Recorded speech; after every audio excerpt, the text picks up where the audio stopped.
ਵਾਹਿਗੁਰੂ ਜੀ ਕਾ ਖਾਲਸਾ ਵਾਹਿਗੁਰੂ ਜੀ ਕੀ ਫਤਿਹ अस्सलाम वालेकुम आदाब बर्समाह ਤੁਹਾਡੀ ਹੋਸਟ ਅਨਿਲ ਕੌਰ ਤੇ ਮੈਂ ਟੀਵੀ ਦੀ ਫੋਰੇ ਸਾਰੇ ਦਰਸ਼ਕਾਂ ਤੇ ਸਰੋਤਿਆਂ ਨੂੰ ਜੀ ਆਇਆਂ ਕਹਿੰਦੀ ਆ ਪ੍ਰੋਗਰਾਮ ਸੱਚੋ ਸੱਚ ਵਿੱਚ ਜਿਹੜੇ ਇਸ ਪ੍ਰੋਗਰਾਮ ਨਾਲ ਦੇਸ਼ਾਂ ਵਿਦੇਸ਼ਾਂ ਤੋਂ ਜੁੜ ਚੁੱਕੇ ਨੇ ਖਾਲਸਾ ਅਫੇਅਰ ਸੈਂਟਰ ਦੇ ਸੰਚਾਲਕ ਡਾਕਟਰ ਅਮਨਜੀਤ ਸਿੰਘ ਦੀ ਸਟੂਡੀਓ 'ਚ ਮੇਰੇ ਨਾਲ ਮੌਜੂਦ ਨੇ ਉਹਨਾਂ ਨਾਲ ਗੱਲਬਾਤ ਕਰਕੇ ਅੱਜ ਦੇ ਆਮ ਵਿਸ਼ੇ ਉੱਪਰ ਉਹਨਾਂ ਤੋਂ ਉਹਨਾਂ ਦਾ ਤਜ਼ੀਆ ਜਾਣਦੇ ਹਾਂ ਜੀ ਡਾਕਟਰ ਸਾਹਿਬ ਵਾਹਿਗੁਰੂ ਜੀ ਕਾ ਖਾਲਸਾ ਵਾਹਿਗੁਰੂ ਜੀ ਕੀ ਫਤਿਹ हाँ जी नीलम कौर जी तुहानू भी ते दुनिया भर च बैठे साडे बहुत ही प्यारे सोहने सियाणे टीवी 84 दे दर्शकां नू भी वाहिगुरू जी का खालसा वाहिगुरू जी की फतेह ते साडे बहुत ही प्यारे मुसलमान भैणां भरावां नू अस्सलाम वालेकुम जी डॉक्टर साहब जी आनू प्रोग्राम सच्चो सच विच बहुत शुक्रिया जी डॉक्टर साहब अज 10 नवंबर 2021 27 कतक नानकशाही संमत 553 ਦਾ ਦਿਨ ਹੈ ਤੇ ਡਾਕਟਰ ਸਾਹਿਬ ਪ੍ਰੋਗਰਾਮ ਸ਼ੁਰੂ ਕਰਨ ਤੋਂ ਪਹਿਲਾਂ ਅਸੀਂ ਆਪਣੇ ਦਰਸ਼ਕਾਂ ਤੇ ਸਰੋਤਿਆਂ ਨੂੰ ਹਮੇਸ਼ਾ ਤਰ੍ਹਾਂ ਦੱਸੀ ਵਿਊਅਰਸ ਜੇ ਤੁਸੀਂ ਹੱਕ ਸੱਚ ਇਨਸਾਫ ਤੇ ਪੈਰਾ ਦਿਨ ਦਾ ਇੱਕੋ ਇੱਕ ਚੈਨਲ ਟੀਵੀ 84 ਨੂੰ ਦੇਖਣਾ ਚਾਹੁੰਦੇ ਹੋ ਤਾਂ ਤੁਸੀਂ ਦੇਖ ਸਕਦੇ ਹੋ ਸਪੈਕਟਰਮ ਕੇਬਲ ਆਰਚਨ ਕੇਬਲ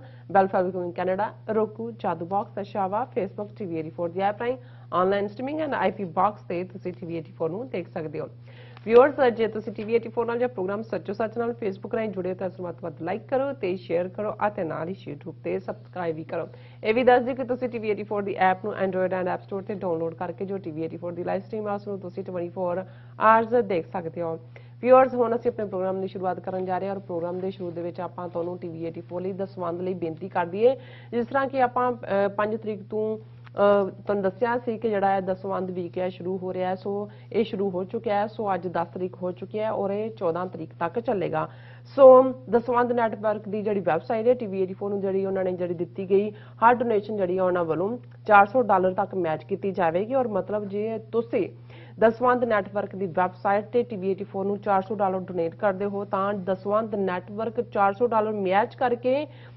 ਜਿਹੜਾ ਸਾਨੂੰ $800 ਜਿਹੜਾ ਵਾ ਦੇਵੇਗਾ ਸੋ ਤੁਸੀਂ ਇਸ ਦਸਵੰਧ ਹਫਤੇ ਵਿੱਚ ਜਿਹੜਾ ਹੈ ਜੋ ਵੀ ਡੋਨੇਟ ਕਰ ਸਕਦੇ ਹੋ ਕਰੋ ਔਰ ਸਾਡੇ ਲਈ ਇਹ ਸਹਾਈ ਹੋਵੇਗਾ ਔਰ ਤੁਹਾਡੀਆਂ ਜਿਹੜੀਆਂ ਡੋਨੇਸ਼ਨਸ ਨੇ $400 ਤੱਕ ਹੋਣੀਆਂ ਚਾਹੀਦੀਆਂ ਔਰ ਤੁਸੀਂ ਜਿਹੜਾ ਮਹੀਨਾਵਾਰੀ ਦਸਵੰਧ ਲਈ ਵੀ ਤੁਸੀਂ ਮੰਥਲੀ ਰੈਕਰਿੰਗ ਜਿਹੜੀ ਹੈ ਉਹਦੀ ਵੀ ਸ਼ੁਰੂਆਤ ਕਰ ਸਕਦੇ ਹੋ ਔਰ ਤੁਸੀਂ www.dvnetwork.org/tv84 ਤੇ ਜਾ ਕੇ ਜਿਹੜੀ ਜਾਣਕਾਰੀ ਉਹ ਲੈ ਸਕਦੇ ਹੋ ਸੋ ਤੁਸੀਂ ਸਾਨੂੰ ਕਾਲ ਵੀ ਕਰ ਸਕਦੇ ਹੋ ਸਾਡੇ ਫੋਨ ਨੰਬਰ ਤੇ 5166191984 ਸੋ ਸਕਰੀਨ ਤੇ ਜਿਹੜੀ ਵੀ ਦਿੱਤੀ ਗਈ ਜਿਹੜੀ ਜਾਣਕਾਰੀ ਹੈ ਉਸ ਤੋਂ ਤੁਸੀਂ ਜੋ ਵੀ ਆਪਣੀ ਜਿਹੜੀ ਨੌਲੇਜ ਹੈ ਉਹ ਲੈਣੀ ਚਾਹੁੰਦੇ ਹੋ ਉਹ ਤੁਸੀਂ ਲੈ ਸਕਦੇ ਹੋ ਸੋ ਵਿਊਅਰਸ ਪ੍ਰੋਗਰਾਮ ਦੇ ਸ਼ੁਰੂ ਵਿੱਚ ਪਹਿਲੇ ਸੈਗਮੈਂਟ ਦੇ ਵਿੱਚ ਅਸੀਂ ਗੱਲਬਾਤ ਕਰਨ ਜਾ ਰਹੇ ਹਾਂ ਇੱਕ अलामा इकबाल जी होरां बारे सो जिस तरह के viewers Allama Iqbal ji south Asia दे महान शायर दानिश्वर अते जिहड़े सूफी फकीर होए ने सो उन्हां ने ना सिर्फ पाकिस्तान दे ख्याल नूं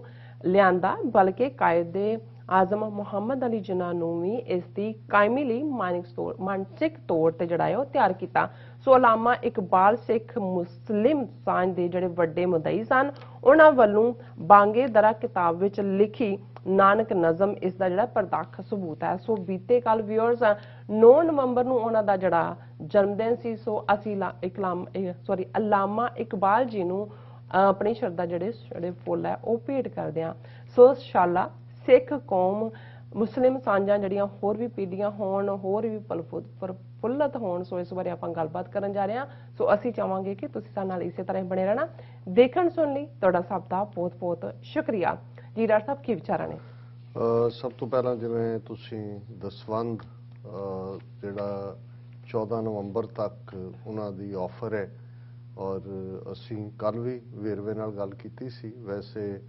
दसवंध लफज का मतलब हुंदा है 1/10 बिल्कुल और जिवें ज़कात इस्लाम दे विच लाजम है एक हिस्सा है सिख गुरु साहबान ने हर सिख नूं ये ताकीद कीती कि वो अपनी कमाई का 10वां हिस्सा जिस दे लई लफज दसवंध इस्तेमाल किया जाता है वो धर्म के कामां लई इंसानियत के भले लई दूसरियां दे लई उस दे उत्ते तुहाडा हक नहीं है और ये इवें ही सी एक पासे जिथे सिक्खी दे विच गुरु नानक साहब ने ये सिद्धांत दिता घाल खाए किछ हथों दे नानक राह पछाणे से कि घालना की कमाई करनी मेहनत की कमाई करनी जिस नूं असीं बहुत वार 10 नोहां की किरत कमाई कहते हैं साडे मुसलमान भैन भरा ਉਸ ਦੇ ਲਈ ਰਿਜ਼ਕੇ ਰਿਜ਼ਕੇ ਹਲਾਲ ਹਲਾਲ। ਲਫ਼ਜ਼ ਇਸਤੇਮਾਲ ਕਰਦੇ ਨੇ। ਬਿਲਕੁਲ। 10 ਨੌਆਂ ਦਾ ਮਤਲਬ ਹੈ ਕਿ 5 ਤੁਹਾਡੀਆਂ ਉਂਗਲਾਂ ਹੁੰਦੀਆਂ ਨੇ, 5 ਨੌਂ ਨੇ ਇੱਕ ਜੀ। ਹੱਥ ਦੇ, ਤੇ ਬਿਲਕੁਲ। 10 ਨੌਂ ਮਤਲਬ ਇਹ ਹੈ ਕਿ ਆਪਣੇ ਹੱਥ ਦੇ ਨਾਲ ਕਿਰਤ ਕਰਨੀ। ਇਸ ਲਈ ਜਿਹੜੀ ਐਕਸਪਲੋਇਟਡ ਲੇਬਰ ਹੈ, ਸੂਦ, ਜੇ ਜੀ। ਇਸਲਾਮ ਦੇ ਵਿੱਚ ਬਹੁਤ ਸਖਤੀ ਦੇ ਨਾਲ ਮਨ੍ਹਾ ਹੈ, ਤੇ ਸਿੱਖੀ ਦੇ ਵਿੱਚ ਵੀ ਜਿਹੜਾ ਸੂਦਖੋਰ ਦੇ ਲਈ ਥਾਂ ਨਹੀਂ ਹੈ। ਔਰ ਜਿਸ ਮਹਾਨ ਸ਼ਖਸੀਅਤ ਦੀ ਗੱਲ ਅੱਜ ਅਸੀਂ ਕਰਾਂਗੇ, ਅਲਾਮਾ ਇਕਬਾਲ, ਉਹਨਾਂ ਨੇ ਜਦੋਂ ਇਸ ਸਿੱਖੀ ਔਰ ਇਸਲਾਮ ਦੀ ਸਾਂਝ ਦੀ ਗੱਲ ਕੀਤੀ ਤੇ ਸਰ ਕਪੂਰ ਸਿੰਘ ਸਾਚੀ ਸਾਖੀ 'ਚ ਇਹ ਲਿਖਦੇ ਨੇ, ਜਿਹੜੇ ਕਿ 20ਵੀਂ ਸਦੀ ਦੇ ਵੱਡੇ ਸਿੱਖ ਫਿਲਾਸਫਰ ਹੋਏ ਨੇ। ਅਲਾਮਾ ਇਕਬਾਲ ਨਾਲ ਉਹਨਾਂ ਦਾ ਇੱਕ ਰੂਹਾਨੀ ਰਿਸ਼ਤਾ ਸੀ, ਲਾਹੌਰ ਦੇ ਵਿੱਚ ਹੀ, ਉਹ ਵੀ ਨੈਸ਼ਨਲ ਕਾਲਜ ਲਾਹੌਰ 'ਚ ਔਰ ਬਾਅਦ ਦੇ ਵਿੱਚ ਕਾਲਜ ਆਫ ਟ੍ਰਿਨਿਟੀ ਦੇ ਵਿੱਚ ਪੜ੍ਹੇ, ਕਿ ਉਹਨਾਂ ਨੇ ਇੱਕ ਵਾਰ ਦਾ ਡਾਇਲੌਗ ਦਿੰਦਿਆਂ ਇਹ ਕਿਹਾ ਸੀ ਕਿ ਅਲਾਮਾ ਇਕਬਾਲ ਨੇ ਪੁੱਛਿਆ ਮੈਨੂੰ ਕਿ ਸਰਦਾਰਾ ਕਿੰਨੀ ਜ਼ਮੀਨ ਜਿਹੜੀ ਹੈ ਉਹ ਸ਼ਾਹੂਕਾਰ ਦੇ ਗਹਿਣੇ ਪਈ ਹੋ। ਜੀ। ਔਰ ਉਹਨਾਂ ਨੇ ਫਿਰ ਜ਼ਿਕਰ ਕੀਤਾ, ਉਹਨਾਂ ਨੇ ਦੱਸਿਆ ਕਿ ਜ਼ਮੀਨ ਤੇ ਜਿੰਨੇ ਕਿ ਗਹਿਣੇ ਕਈ ਪੈਸੇ ਦਿੱਤੇ ਜਾ ਚੁੱਕੇ ਨੇ, ਲੇਕਿਨ ਇਹਦੇ ਬਾਵਜੂਦ ਉਹ ਸੂਦ ਜਿਹੜਾ ਹੈ ਉਹ ਪੁਸ਼ਤ ਦਰ ਪੁਸ਼ਤ ਵੱਧਦਾ ਜਾਂਦਾ ਹੈ। ਤੇ ਉਹਨਾਂ ਇਹ ਗੱਲ ਕਹੀ ਕਿ ਇਹ ਵੀ ਇੱਕ ਵੱਡੀ ਸਾਡੀ ਸਾਂਝ ਹੈ ਦੋਵਾਂ ਦੀ, ਕਿ ਇਸ ਦੇ ਵਿੱਚ ਇਸਲਾਮ ਦੇ ਵਿੱਚ ਸੂਦ ਹਰਾਮ ਹੈ। ਹੁਣ ਇਹ ਦੱਸਣ ਦੇ ਲਈ ਕਿ ਅਸੀਂ ਭਵਿੱਖ ਦੀਆਂ ਸਾਂਝਾਂ ਦੀ ਕੀ ਗੱਲ ਤੋਰ ਸਕਦੇ ਹਾਂ। ਸੋ ਜ਼ਾਹਰ ਹੈ ਜਿੱਥੇ ਹੱਕ ਹਲਾਲ ਦੀ ਕਮਾਈ ਜਾਂ ਕਿਰਤ ਕਮਾਈ, 10 ਨੌਆਂ ਦੀ ਕਿਰਤ ਕਮਾਈ ਦੀ ਅਸੀਂ ਗੱਲ ਕਰਦੇ ਹਾਂ, ਘਾਲ ਖਾਏ ਕਿਛ ਹੱਥੋਂ ਦੇ, ਲੇਕਿਨ ਤੁਸੀਂ ਜਿਹੜਾ ਮਿਹਨਤ ਦੇ ਨਾਲ ਕਮਾਈ ਕੀਤੀ ਹੈ ਉਸ ਚੋਂ ਵੀ ਲੋੜਵੰਦਾਂ ਦੇ ਨਾਲ ਸ਼ੇਅਰ ਕਰਨਾ। ਇੱਥੇ ਦਾਨ ਦਾ ਕਨਸੈਪਟ ਨਹੀਂ ਹੈ। ਇਸ ਗੱਲ ਦਾ ਧਿਆਨ ਰਹੇ ਕਿ ਬ੍ਰਾਹਮਣ ਦੀ ਆਈਡੀਓਲੋਜੀ ਦੇ ਵਿੱਚ ਜੇ ਤੁਸੀਂ ਦੇਖੋਗੇ ਕਿ ਦਾਨ ਦਾ ਮਤਲਬ ਦੇਣਾ। ਹੁਣ ਇੱਕ ਪਾਸੇ ਦਾਨ ਦੇਣ ਵਾਲਾ ਦਾਤਾ ਬਣ ਜਾਂਦਾ ਹੈ, ਇੱਕ ਪਾਸੇ ਲੈਣ ਵਾਲਾ ਮੰਗਤਾ ਬਣ ਜਾਂਦਾ ਹੈ। ਇਹ ਭਰਾਤਰੀ ਭਾਵ ਬ੍ਰਦਰਹੁੱਡ ਦੇ ਖਿਲਾਫ ਹੈ। ਇਹ ਇੱਕ ਫੇਰ ਦੇਣ ਵਾਲਾ ਹੰਕਾਰ ਦੇ ਵਿੱਚ ਹੁੰਦਾ ਹੈ, ਲੈਣ ਵਾਲਾ ਹੀਨ ਭਾਵਨਾ ਦੇ ਹੁੰਦਾ ਹੈ। ਲੇਕਿਨ ਸਿੱਖੀ ਦੇ ਵਿੱਚ ਜਦੋਂ ਭਾਈ ਭਾਈ ਦਾ ਕਨਸੈਪਟ ਹੈ, ਭਰਾ ਭਰਾ ਦਾ ਕਨਸੈਪਟ ਹੈ, ਤੇ ਅਸੀਂ ਦਾਨ ਲਫ਼ਜ਼ ਕਈ ਵਾਰ ਸਾਡੇ ਵੀ ਇਸਤੇਮਾਲ ਕਰਨ ਲੱਗ ਗਏ ਨੇ, ਪਰ ਇਵੇਂ ਨਹੀਂ ਹੈ। ਸਾਡੇ ਵੰਡ ਕੇ ਛਕਣਾ ਕਿ ਅਸੀਂ ਉਹਨੂੰ ਸ਼ੇਅਰ ਕਰ ਰਹੇ ਹਾਂ, ਭਰਾਵਾਂ ਭੈਣਾਂ ਦੇ ਵਿੱਚ ਸ਼ੇਅਰ ਕੀਤਾ ਜਾਂਦਾ ਹੈ। ਉਹ ਕਿਸੇ ਨੂੰ ਦੇ ਕੇ ਆਪਣੇ ਆਪ ਨੂੰ ਵੱਡਾ ਨਹੀਂ ਜਤਾਇਆ ਜਾਂਦਾ। ਸੋ ਇਹ ਘਾਲ ਖਾਏ ਕਿਛ ਹੱਥੋਂ ਦੇ, ਨਾਨਕ ਰਾਹ ਪਛਾਣੇ ਸੇ। ਗੁਰੂ ਨਾਨਕ ਸਾਹਿਬ ਨੇ ਫਰਮਾਇਆ ਕਿ ਰੱਬ ਦਾ ਰਸਤਾ ਔਰ ਰੱਬ ਦੇ ਦਰਬਾਰ ਦਾ ਦਰ ਉਹਦੇ ਲਈ ਖੁੱਲ੍ਹਦਾ ਜਿਹੜਾ ਹੱਕ ਹਲਾਲ ਦੀ ਕਮਾਈ ਖਾਂਦਾ ਹੈ, ਔਰ ਉਸ ਨੂੰ ਵੀ ਅੱਗੋਂ ਲੋੜਵੰਦਾਂ ਦੇ ਨਾਲ, ਜ਼ਰੂਰਤਮੰਦਾਂ ਦੇ ਨਾਲ ਸ਼ੇਅਰ ਕਰਦਾ ਹੈ, ਵੰਡ ਕੇ ਛਕਦਾ ਹੈ। ਔਰ ਇਹੀ ਪਾਠ ਜਦੋਂ ਅਸੀਂ ਚੌਥੇ ਪਾਤਸ਼ਾਹ ਗੁਰੂ ਰਾਮਦਾਸ ਜੀ ਤੱਕ ਪਹੁੰਚਦੇ ਹਾਂ ਤੇ ਉਸ ਵੇਲੇ ਔਰ ਗੁਰੂ ਅਰਜਨ ਸਾਹਿਬ ਦੇ ਵੇਲੇ ਪ੍ਰੋਪਰ ਇੰਸਟੀਟਿਊਸ਼ਨਲਾਈਜ਼ ਹੁੰਦਾ ਹੈ। ਜਿੱਥੇ ਜਿੱਥੇ ਵੀ ਸਿੱਖ ਸਨ, ਕਿਉਂਕਿ ਪੰਜਵੇਂ ਪਾਤਸ਼ਾਹ ਤੱਕ ਪਹੁੰਚਦੇ ਹਾਂ, ਸਿੱਖੀ ਕਾਬਲ ਕੰਧਾਰ ਤੱਕ, ਅਸਾਮ ਤੱਕ, ਬਗਦਾਦ, ਮਿਡਲ ਈਸਟ ਤੱਕ, ਕਿਉਂਕਿ ਗੁਰੂ ਨਾਨਕ ਸਾਹਿਬ ਜਿੱਥੇ ਜਿੱਥੇ ਗਏ ਉੱਥੇ ਉੱਥੇ ਜਿਹਨੂੰ ਭਾਈ ਗੁਰਦਾਸ ਜੀ ਨੇ ਫਰਮਾਇਆ ਕਿ ਘਰ ਘਰ ਅੰਦਰ ਧਰਮਸਾਲ ਹੋਵੇ ਕੀਰਤਨ ਸਦਾ ਵਸੋਆ, ਬਾਬੇ ਤਾਰੇ ਚਾਰ ਚੱਕ, 9 ਖੰਡ ਪ੍ਰਿਥਵੀ ਸੱਚਾ ਢੋਆ, ਗੁਰ ਮੁਖ ਕਲ ਵਿੱਚ ਪ੍ਰਗਟ ਹੋਆ। ਕਿ ਜਿੱਥੇ ਗੁਰੂ ਨਾਨਕ ਗਏ ਉਹ ਥਾਂ ਜਿਹੜੀ ਹੈ ਉਹ ਇਬਾਦਤ ਦੀ ਥਾਂ ਬਣ ਗਈ, ਉਹ ਇੱਕ ਰੱਬ ਦੀ ਯਾਦ ਦੀ ਥਾਂ ਬਣ ਗਈ। ਔਰ ਉਸ ਥਾਂ ਦੇ ਉੱਤੇ ਅੱਜ ਲਫ਼ਜ਼ ਗੁਰਦੁਆਰਾ ਇਸਤੇਮਾਲ ਕੀਤਾ ਜਾਂਦਾ ਹੈ। ਪੁਰਾਣੇ ਵੇਲੇ 'ਚ ਇਸ ਨੂੰ ਧਰਮਸ਼ਾਲ ਕਿਹਾ ਜਾਂਦਾ ਸੀ, ਕਿ ਐਸੀ ਥਾਂ ਜਿੱਥੇ ਧਰਮ, ਰਾਈਟੀਅਸਨੈਸ ਦੇ ਵਿੱਚ ਯਕੀਨ ਰੱਖਣ ਵਾਲੇ ਲੋਕ ਘੜੇ ਜਾਂਦੇ ਨੇ। ਸਾਲ ਅਸੀਂ ਟਕਸਾਲ ਕਹਿੰਦੇ ਹਾਂ, ਜਿੱਥੇ ਟਕੇ ਜਿਹੜੀ ਮਿੰਟ ਦੇ ਲਈ ਜਿਹੜਾ ਲਫ਼ਜ਼ ਉਹ ਟਕਸਾਲ ਸੀ। ਇਸੇ ਤਰ੍ਹਾਂ ਬਹੁਤ ਵਾਰ ਇਹ ਜਿਹੜੇ ਆਪਣੇ ਆਪ ਨੂੰ ਮਹੰਤ ਤੇ ਦੂਜੇ ਕਹਾਣ ਵਾਲੇ ਸੀ, ਇਹ ਜਿਹੜੀ ਹੈ ਆਪਣੇ ਚੇਲਿਆਂ ਨੂੰ ਉਸ ਕਿਸਮ ਦਾ ਚਟਸਾਲ ਕਹਿੰਦਾ, ਜਿੱਥੇ ਉਹਨਾਂ ਦੇ ਚੇਲੇ ਨੇ। ਔਰ ਇਹੀ ਜਿਹੜੀ ਧਰਮ ਦੀ ਬੇਸਿਕ ਬੁਨਿਆਦ ਮਜ਼ਹਬ ਦੀ ਜਿਹੜੀ ਗੁਰੂ ਨਾਨਕ ਸਾਹਿਬ ਨੇ ਰੱਖੀ, ਉਹ ਕਿਰਤ ਕਮਾਈ ਦੇ ਉੱਤੇ ਔਰ ਉਸ ਦੇ ਨਾਲ ਉਹਨੂੰ ਵੰਡ ਕੇ ਛਕਣਾ। ਔਰ ਗੁਰੂ ਰਾਮਦਾਸ ਜੀ ਦੇ ਵੇਲੇ ਤੋਂ ਅਸੀਂ ਦੇਖਦੇ ਹਾਂ ਜਦੋਂ ਮਸੰਦ ਸਿਸਟਮ ਇਸਟੈਬਲਿਸ਼ ਹੁੰਦਾ ਹੈ ਸਾਰੇ ਜਿੱਥੇ ਜਿੱਥੇ ਸਿੱਖੀ ਸੀ, ਤੇ ਫਿਰ ਇਹ ਇੱਕ ਹੁਕਮ ਵੀ ਹੁੰਦਾ ਹੈ, ਸਿੱਖਾਂ ਦੇ ਉੱਤੇ ਫਰਜ਼ ਵੀ ਹੁੰਦਾ ਹੈ ਕਿ ਤੁਸੀਂ ਆਪਣੀ ਕਮਾਈ ਦਾ 10ਵਾਂ ਹਿੱਸਾ ਜਿਹੜਾ ਉਹ ਭਲੇ ਕੰਮਾਂ ਦੇ ਲਈ ਕੱਢਣੇ। ਬਿਲਕੁਲ। ਔਰ ਅੱਜ ਵੀ ਮੈਂ ਸਮਝਦਾ ਵੀ ਇਹ ਜਿਹੜੀ ਟੀਮ ਦਸਵੰਧ ਟੀਮ ਜਿਸ ਨੇ ਇਹ ਪ੍ਰੋਗਰਾਮ ਸ਼ੁਰੂ ਕੀਤਾ ਹੈ, ਕੱਲਾ ਸਾਨੂੰ ਨਹੀਂ, TV 84 ਹੀ ਇਸ ਦਾ ਹਿੱਸਾ ਨਹੀਂ ਹੈ। 30 ਤੋਂ ਜ਼ਿਆਦਾ ਜਿਹੜੇ ਆਰਗੇਨਾਈਜੇਸ਼ਨਸ ਆ ਜਿਨ੍ਹਾਂ ਨੇ ਪ੍ਰੋਜੈਕਟ ਵਿੱਢੇ ਹੋਏ ਨੇ। ਉਹ ਪ੍ਰੋਜੈਕਟ ਕੋਈ ਗੁਰਬਾਣੀ ਤੇ ਬੇਸਡ ਹੈ, ਕੋਈ ਸਿੱਖ ਆਰਟ ਨਾਲ ਸੰਬੰਧਿਤ ਹੈ, ਕੋਈ ਹਿਊਮੈਨਿਟੇਰੀਅਨ ਕੰਮ ਨਾਲ, ਜਿਵੇਂ ਯੂਨਾਈਟਿਡ ਸਿੱਖਸ, ਖਾਲਸਾ ਏਡ। ਉਹਨਾਂ ਨੇ ਸਾਰਿਆਂ ਨੂੰ ਹੀ, ਔਰ ਅਸੀਂ ਸ਼ੁਕਰਗੁਜ਼ਾਰ ਹਾਂ ਖਾਸ ਤੌਰ ਤੇ ਵੀਰ ਸੁਰਿੰਦਰ ਸਿੰਘ ਵਰਜੀਨੀਆ ਜਿਨ੍ਹਾਂ ਨੇ ਐਫਰਟ ਕਰਕੇ ਜਿਹੜਾ TV 84 ਨੂੰ ਇਸ ਦਾ ਹਿੱਸਾ ਬਣਾਇਆ। ਔਰ ਅਸੀਂ ਇਹ ਗੁਜ਼ਾਰਿਸ਼ ਕਰਾਂਗੇ ਆਪਣੇ ਵਿਊਅਰਸ ਨੂੰ ਔਰ ਸਰੋਤਿਆਂ ਨੂੰ ਵੀ ਕਿ ਇਹ ਜਿੱਥੇ ਤੁਸੀਂ ਹੋਰ ਕੰਮਾਂ ਦੇ ਲਈ ਆਪਣਾ ਜਿਹੜਾ ਖਰਚ ਕਰਦੇ ਹੋ, ਉੱਥੇ ਇਸ ਗੱਲ ਨੂੰ ਵੀ ਸਮਝੋ ਕਿ ਸਾਡੇ ਅੱਜ ਦੇ ਦੌਰ ਵਿੱਚ ਮੀਡੀਆ ਦੀ ਕਿੰਨੀ ਇੰਪੋਰਟੈਂਸ ਹੈ। ਔਰ ਅੱਜ ਹੀ ਵੀਰ ਸੁਖਵਿੰਦਰ ਸਿੰਘ ਜਿਹੜੇ voice of Khalsa TV run ਕਰਦੇ ਨੇ, ਉਹਨਾਂ ਦੇ ਨਾਲ ਗੁਫ਼ਤਗੂ ਹੋ ਰਹੀ ਸੀ ਸਵੇਰੇ ਅਰਲੀ ਆਵਰਸ, ਤੇ ਉਹਨਾਂ ਨੇ ਯੂਬਾ ਸਿਟੀ ਦੀ ਕਵਰੇਜ ਨੂੰ ਲੈ ਕੇ ਗੱਲ ਚੱਲ ਰਹੀ ਸੀ ਕਿ ਭਾਈ ਕਿਵੇਂ ਐਂਟੀ ਪੰਥ ਫੋਰਸਿਸ ਜਿਹੜੀਆਂ ਨੇ ਉਹ ਹਾਵੀ ਹੋ ਰਹੀਆਂ ਨੇ। ਔਰ ਉਹਨਾਂ ਨੇ ਕਿਹਾ ਕਿ ਜੀ ਉਹ ਤਾਂ ਚਲੋ ਉਹਨਾਂ ਤੇ ਤਾਂ ਸਾਡਾ ਕੰਟਰੋਲ ਨਹੀਂ, ਇੱਥੇ ਤੁਸੀਂ ਨਿਊਯਾਰਕ ਔਰ ਦੂਸਰੀ ਥਾਵਾਂ ਤੇ ਵੀ ਦੇਖੋ ਕਿ ਕਿਵੇਂ ਈਵਨ TV 84 ਨੂੰ ਬਾਹਰ ਰੱਖਣ ਦੀ ਸਾਜ਼ਿਸ਼ ਹੁੰਦੀ ਹੈ, ਤੇ ਉਹਨਾਂ ਨੂੰ ਜਿਨ੍ਹਾਂ ਨੇ ਉੱਥੇ ਆਪਣਾ ਪੂਰਾ ਆਪਣਾ ਆਪ ਦਿਖਾਇਆ ਕਿ ਉਹਨਾਂ ਦੀ ਔਕਾਤ ਕੀ ਹੈ ਐਂਟਾਈ ਪੰਥਕ, ਉਹਨਾਂ ਨੂੰ ਲਿਆ ਕੇ ਵਿਚਕਾਰ ਬਿਠਾਇਆ ਹੁੰਦਾ। ਸੋ ਉਹਨਾਂ ਨੇ ਕਿਹਾ ਕਿ ਵੀ ਪਤਾ ਨਹੀਂ ਕਿਉਂ ਸਿੱਖ ਕੌਮ ਦੇ ਇੱਕ ਵੱਡੇ ਹਿੱਸੇ ਨੂੰ ਜਿਹੜੇ ਮੀਡੀਆ ਦੀ ਇੰਪੋਰਟੈਂਸ ਨੂੰ ਸਮਝਦੇ ਹੋਏ ਵੀ ਅੱਖਾਂ ਬੰਦ ਕਰਨਾ ਚਾਹੁੰਦੇ ਨੇ। ਮੈਂ ਕਿਹਾ ਜੀ ਇਹ ਵੀ ਨਾਲ ਨਾਲ ਹੀ ਰਹਿਣੇ ਨੇ। ਸਾਡਾ ਕੰਮ ਹੈ ਹੋਕਾ ਦੇਈ ਜਾਣਾ, ਜਿੰਨੀ ਦੇਰ ਤੱਕ ਗੁਰੂ ਨੇ ਸਮਰੱਥਾ ਹਿੰਮਤ ਦਿੱਤੀ ਹੈ, ਸੰਗਤ ਦਾ ਪਿਆਰ ਔਰ ਸੰਗਤ ਦਾ ਸਹਿਯੋਗ ਹੈ, ਅਸੀਂ ਜਾਰੀ ਰੱਖਾਂਗੇ। ਜਿਸ ਦਿਨ ਫਿਰ ਨਾ ਹੀ ਹੋਇਆ ਫਿਰ ਅਸੀਂ ਬੇਬਸ ਹੋਵਾਂਗੇ। ਸੋ ਅਸੀਂ ਇਹ ਪੁਰਜ਼ੋਰ ਅਪੀਲ ਕਰਦੇ ਹਾਂ ਕਿ ਤੁਸੀਂ ਜੋ ਵੀ ਤੁਹਾਡੀ ਸਮਰੱਥਾ ਦੇ ਮੁਤਾਬਕ, ਕਿਉਂਕਿ ਇਸ ਦੇ ਨਾਲ ਜਿੱਥੇ ਤੁਸੀਂ ਡੋਨੇਟ ਕਰਦੇ ਹੋ, ਜੇ ਤੁਸੀਂ ਰੈਕਰਿੰਗ ਲਫ਼ਜ਼ ਜਿਹੜਾ ਤੁਸੀਂ ਇਸਤੇਮਾਲ ਕਰਦੇ ਹੋ, ਉਸ ਦਾ ਮਤਲਬ ਇਹ ਹੈ ਕਿ ਵੀ ਤੁਸੀਂ ਭਾਵੇਂ $100 ਮਹੀਨੇ ਦਾ ਕਮਿਟ ਕਰ ਲਓ, 50 ਕਰ ਲਓ, ਤੁਹਾਨੂੰ ਲੱਗਦਾ ਹੈ ਵੀ ਇੱਕ ਵਾਰ ਤੁਹਾਡੇ ਲਈ ਜ਼ਿਆਦਾ ਦੇਣੇ ਔਖੇ ਨੇ, ਲੇਕਿਨ ਉਹਨੂੰ ਜਾਰੀ ਕਰੋ। ਜਿਹੜੇ ਆਲਰੇਡੀ ਦੇ ਰਹੇ ਨੇ, ਜੇ ਉਹਨਾਂ ਨੇ ਸਾਲ ਲਈ ਕਮਿਟ ਕੀਤਾ ਸੀ, ਉਹ ਉਸ ਨੂੰ ਅੱਗੇ ਤੋਰਨ। ਸੋ ਅਸੀਂ ਇਹੀ ਸਮਝਦੇ ਹਾਂ ਕਿ ਭਾਈ ਤੁਹਾਡੀ ਮਦਦ ਤੋਂ ਬਿਨਾਂ ਅਸੀਂ ਇੰਨੇ ਵੱਡੇ ਪ੍ਰੋਜੈਕਟ ਨੂੰ, ਸਾਨੂੰ ਜਦੋਂ ਅਸੀਂ 9 ਵਰੇ ਪਹਿਲਾਂ ਸ਼ੁਰੂ ਕੀਤਾ ਇਹ ਅੰਦਾਜ਼ਾ ਨਹੀਂ ਸੀ ਕਿ ਇਹ ਕਿੰਨੀ ਵੱਡੀ ਬਲਾ ਹੈ।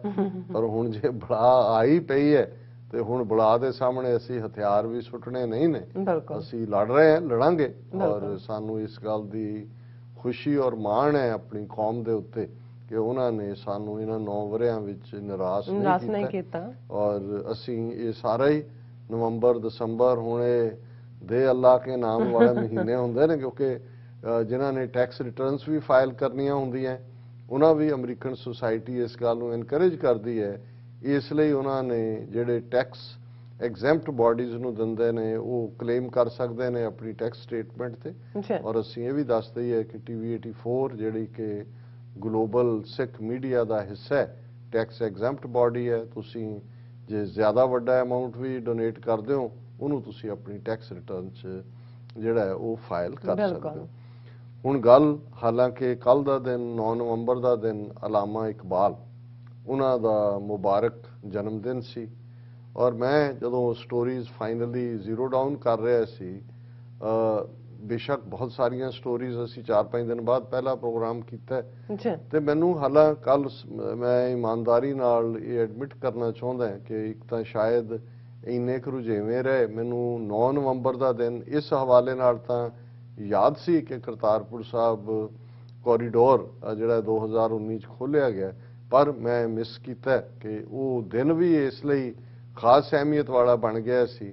ਔਰ ਮੈਂ ਸਮਝਦਾ ਵੀ ਪਾਕਿਸਤਾਨ ਦੇ ਵਿੱਚ ਇੰਨੀ ਡੂੰਘੀ ਸੋਚ ਵਾਲੇ ਲੋਕ ਬੈਠੇ ਨੇ, ਖਾਸ ਤੌਰ ਤੇ ਈਵਨ ਡਿਸੀਜਨ ਮੇਕਿੰਗ 'ਚ ਵੀ, ਕਿ ਜਿਨ੍ਹਾਂ ਨੇ ਕਰਤਾਰਪੁਰ ਸਾਹਿਬ ਕੋਰੀਡੋਰ ਖੋਲ੍ਹਣ ਦਾ ਦਿਨ ਵੀ ਉਹ ਚੁਣਿਆ ਸੀ ਜਿਹੜਾ ਅਲਾਮਾ ਇਕਬਾਲ, ਜਿਹੜੇ ਕਿ ਸਿੱਖ ਮੁਸਲਮਾਨ ਰੂਹਾਨੀ ਸਾਂਝਾਂ ਦੇ, ਸਿਆਸੀ ਬੌਂਡਿੰਗ ਤਾਂ ਬਣ ਨਹੀਂ ਸਕੀ ਕਿਉਂਕਿ ਉਸ ਦੌਰ ਦੇ ਵਿੱਚ ਬੇਸ਼ੱਕ ਅਲਾਮਾ ਇਕਬਾਲ ਦੀ ਸ਼ਖਸੀਅਤ ਦਾ ਕੋਈ ਇੱਕ ਪਹਿਲੂ ਨਹੀਂ ਹੈ। ਅਲਾਮਾ ਦਾ ਮਤਲਬ ਗ੍ਰੇਟ ਸਕਾਲਰ ਹੁੰਦਾ ਹੈ, ਲਰਨਡ ਸਕਾਲਰ ਹੁੰਦਾ ਜੀ। ਹੈ, ਔਰ ਹਾਲਾਂਕਿ ਉਹਨਾਂ ਨੂੰ ਜਦੋਂ ਮੁਫੱਕਰੇ ਪਾਕਿਸਤਾਨ ਕਿਹਾ ਜਾਂਦਾ ਹੈ ਤੇ ਇਹ ਫਕੀਰਾਨਾ, ਇਹ ਇੱਕ ਫਕੀਰ, ਬਹੁਤ ਵਾਰ ਜਦੋਂ ਅਸੀਂ ਲਫ਼ਜ਼ ਫਕੀਰ ਪਰਸ਼ੀਅਨ ਦਾ, ਫਾਰਸੀ ਦਾ ਲਫ਼ਜ਼ ਹੈ ਇਸਤੇਮਾਲ ਕਰਦੇ ਹਾਂ ਤੇ ਬਹੁਤਿਆਂ ਨੂੰ ਇਹ ਲੱਗਦਾ ਹੈ ਵੀ ਜਿਹੜਾ ਐਵੇਂ ਭੁੱਖਾ ਨੰਗਾ ਕੱਪੜੇ ਜਿਹੜੇ ਨੇ ਜਿਹਨੇ ਚੀਥੜੇ ਪਾਏ ਹੋਏ ਨੇ ਜਾਂ ਦੂਜੇ ਨੇ, ਉਹ ਫਕੀਰ ਦਾ ਮਤਲਬ ਜੁੜਿਆ ਹੋਇਆ ਹੁੰਦਾ ਹੈ, ਜਿਹੜਾ ਅੰਦਰੋਂ ਰੱਬ ਦੇ ਨਾਲ। ਔਰ ਈਵਨ ਜਦੋਂ ਅਸੀਂ ਸੂਫੀ ਲਫ਼ਜ਼ ਵੀ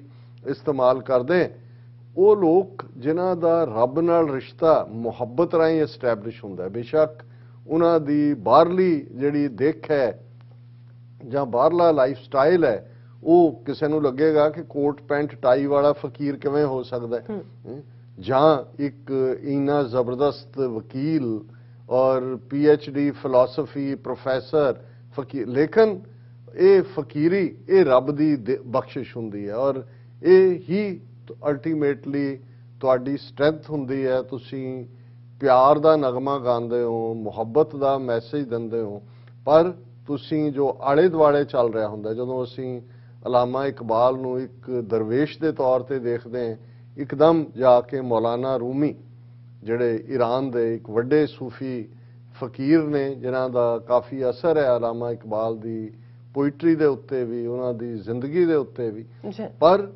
ਉਹ ਕਿਵੇਂ, ਕਿਸ ਹੱਦ ਤੱਕ ਅਲਾਮਾ ਇਕਬਾਲ ਸਿਆਸੀ ਤੌਰ ਤੇ ਵੀ ਚੇਤਨ ਨੇ, ਉਹ ਕਿਵੇਂ ਇਸਲਾਮ ਦਾ 1450 ਸਾਲ ਦਾ ਉਸ ਦਾ ਆਰੂਜ਼ ਵੀ ਦੇਖਦੇ ਨੇ, ਉਸ ਦਾ ਜਵਾਲ ਵੀ ਦੇਖਦੇ ਨੇ, ਕਿਵੇਂ ਜਦੋਂ ਉਹ ਆਰੂਜ਼ ਦੀ ਗੱਲ ਕਰਦੇ ਨੇ ਤੇ ਉਹਨਾਂ ਦੇ ਸਾਹਮਣੇ ਉਹ ਉਸ ਸਾਊਦੀ ਅਰੇਬੀਆ ਦੀ ਪਾਕੀਜ਼ਗੀ ਵਾਲੀ ਧਰਤੀ ਔਰ ਉਹਨਾਂ ਦਾ ਨਬੀ ਦੇ ਲਈ ਡੁੱਲ ਡੁੱਲ ਪੈਂਦਾ ਪਿਆਰ ਉਹਨਾਂ ਦੀ ਸ਼ਾਇਰੀ ਚੋਂ ਝਲਕਦਾ ਹੈ, ਡੁੱਲਦਾ ਹੈ।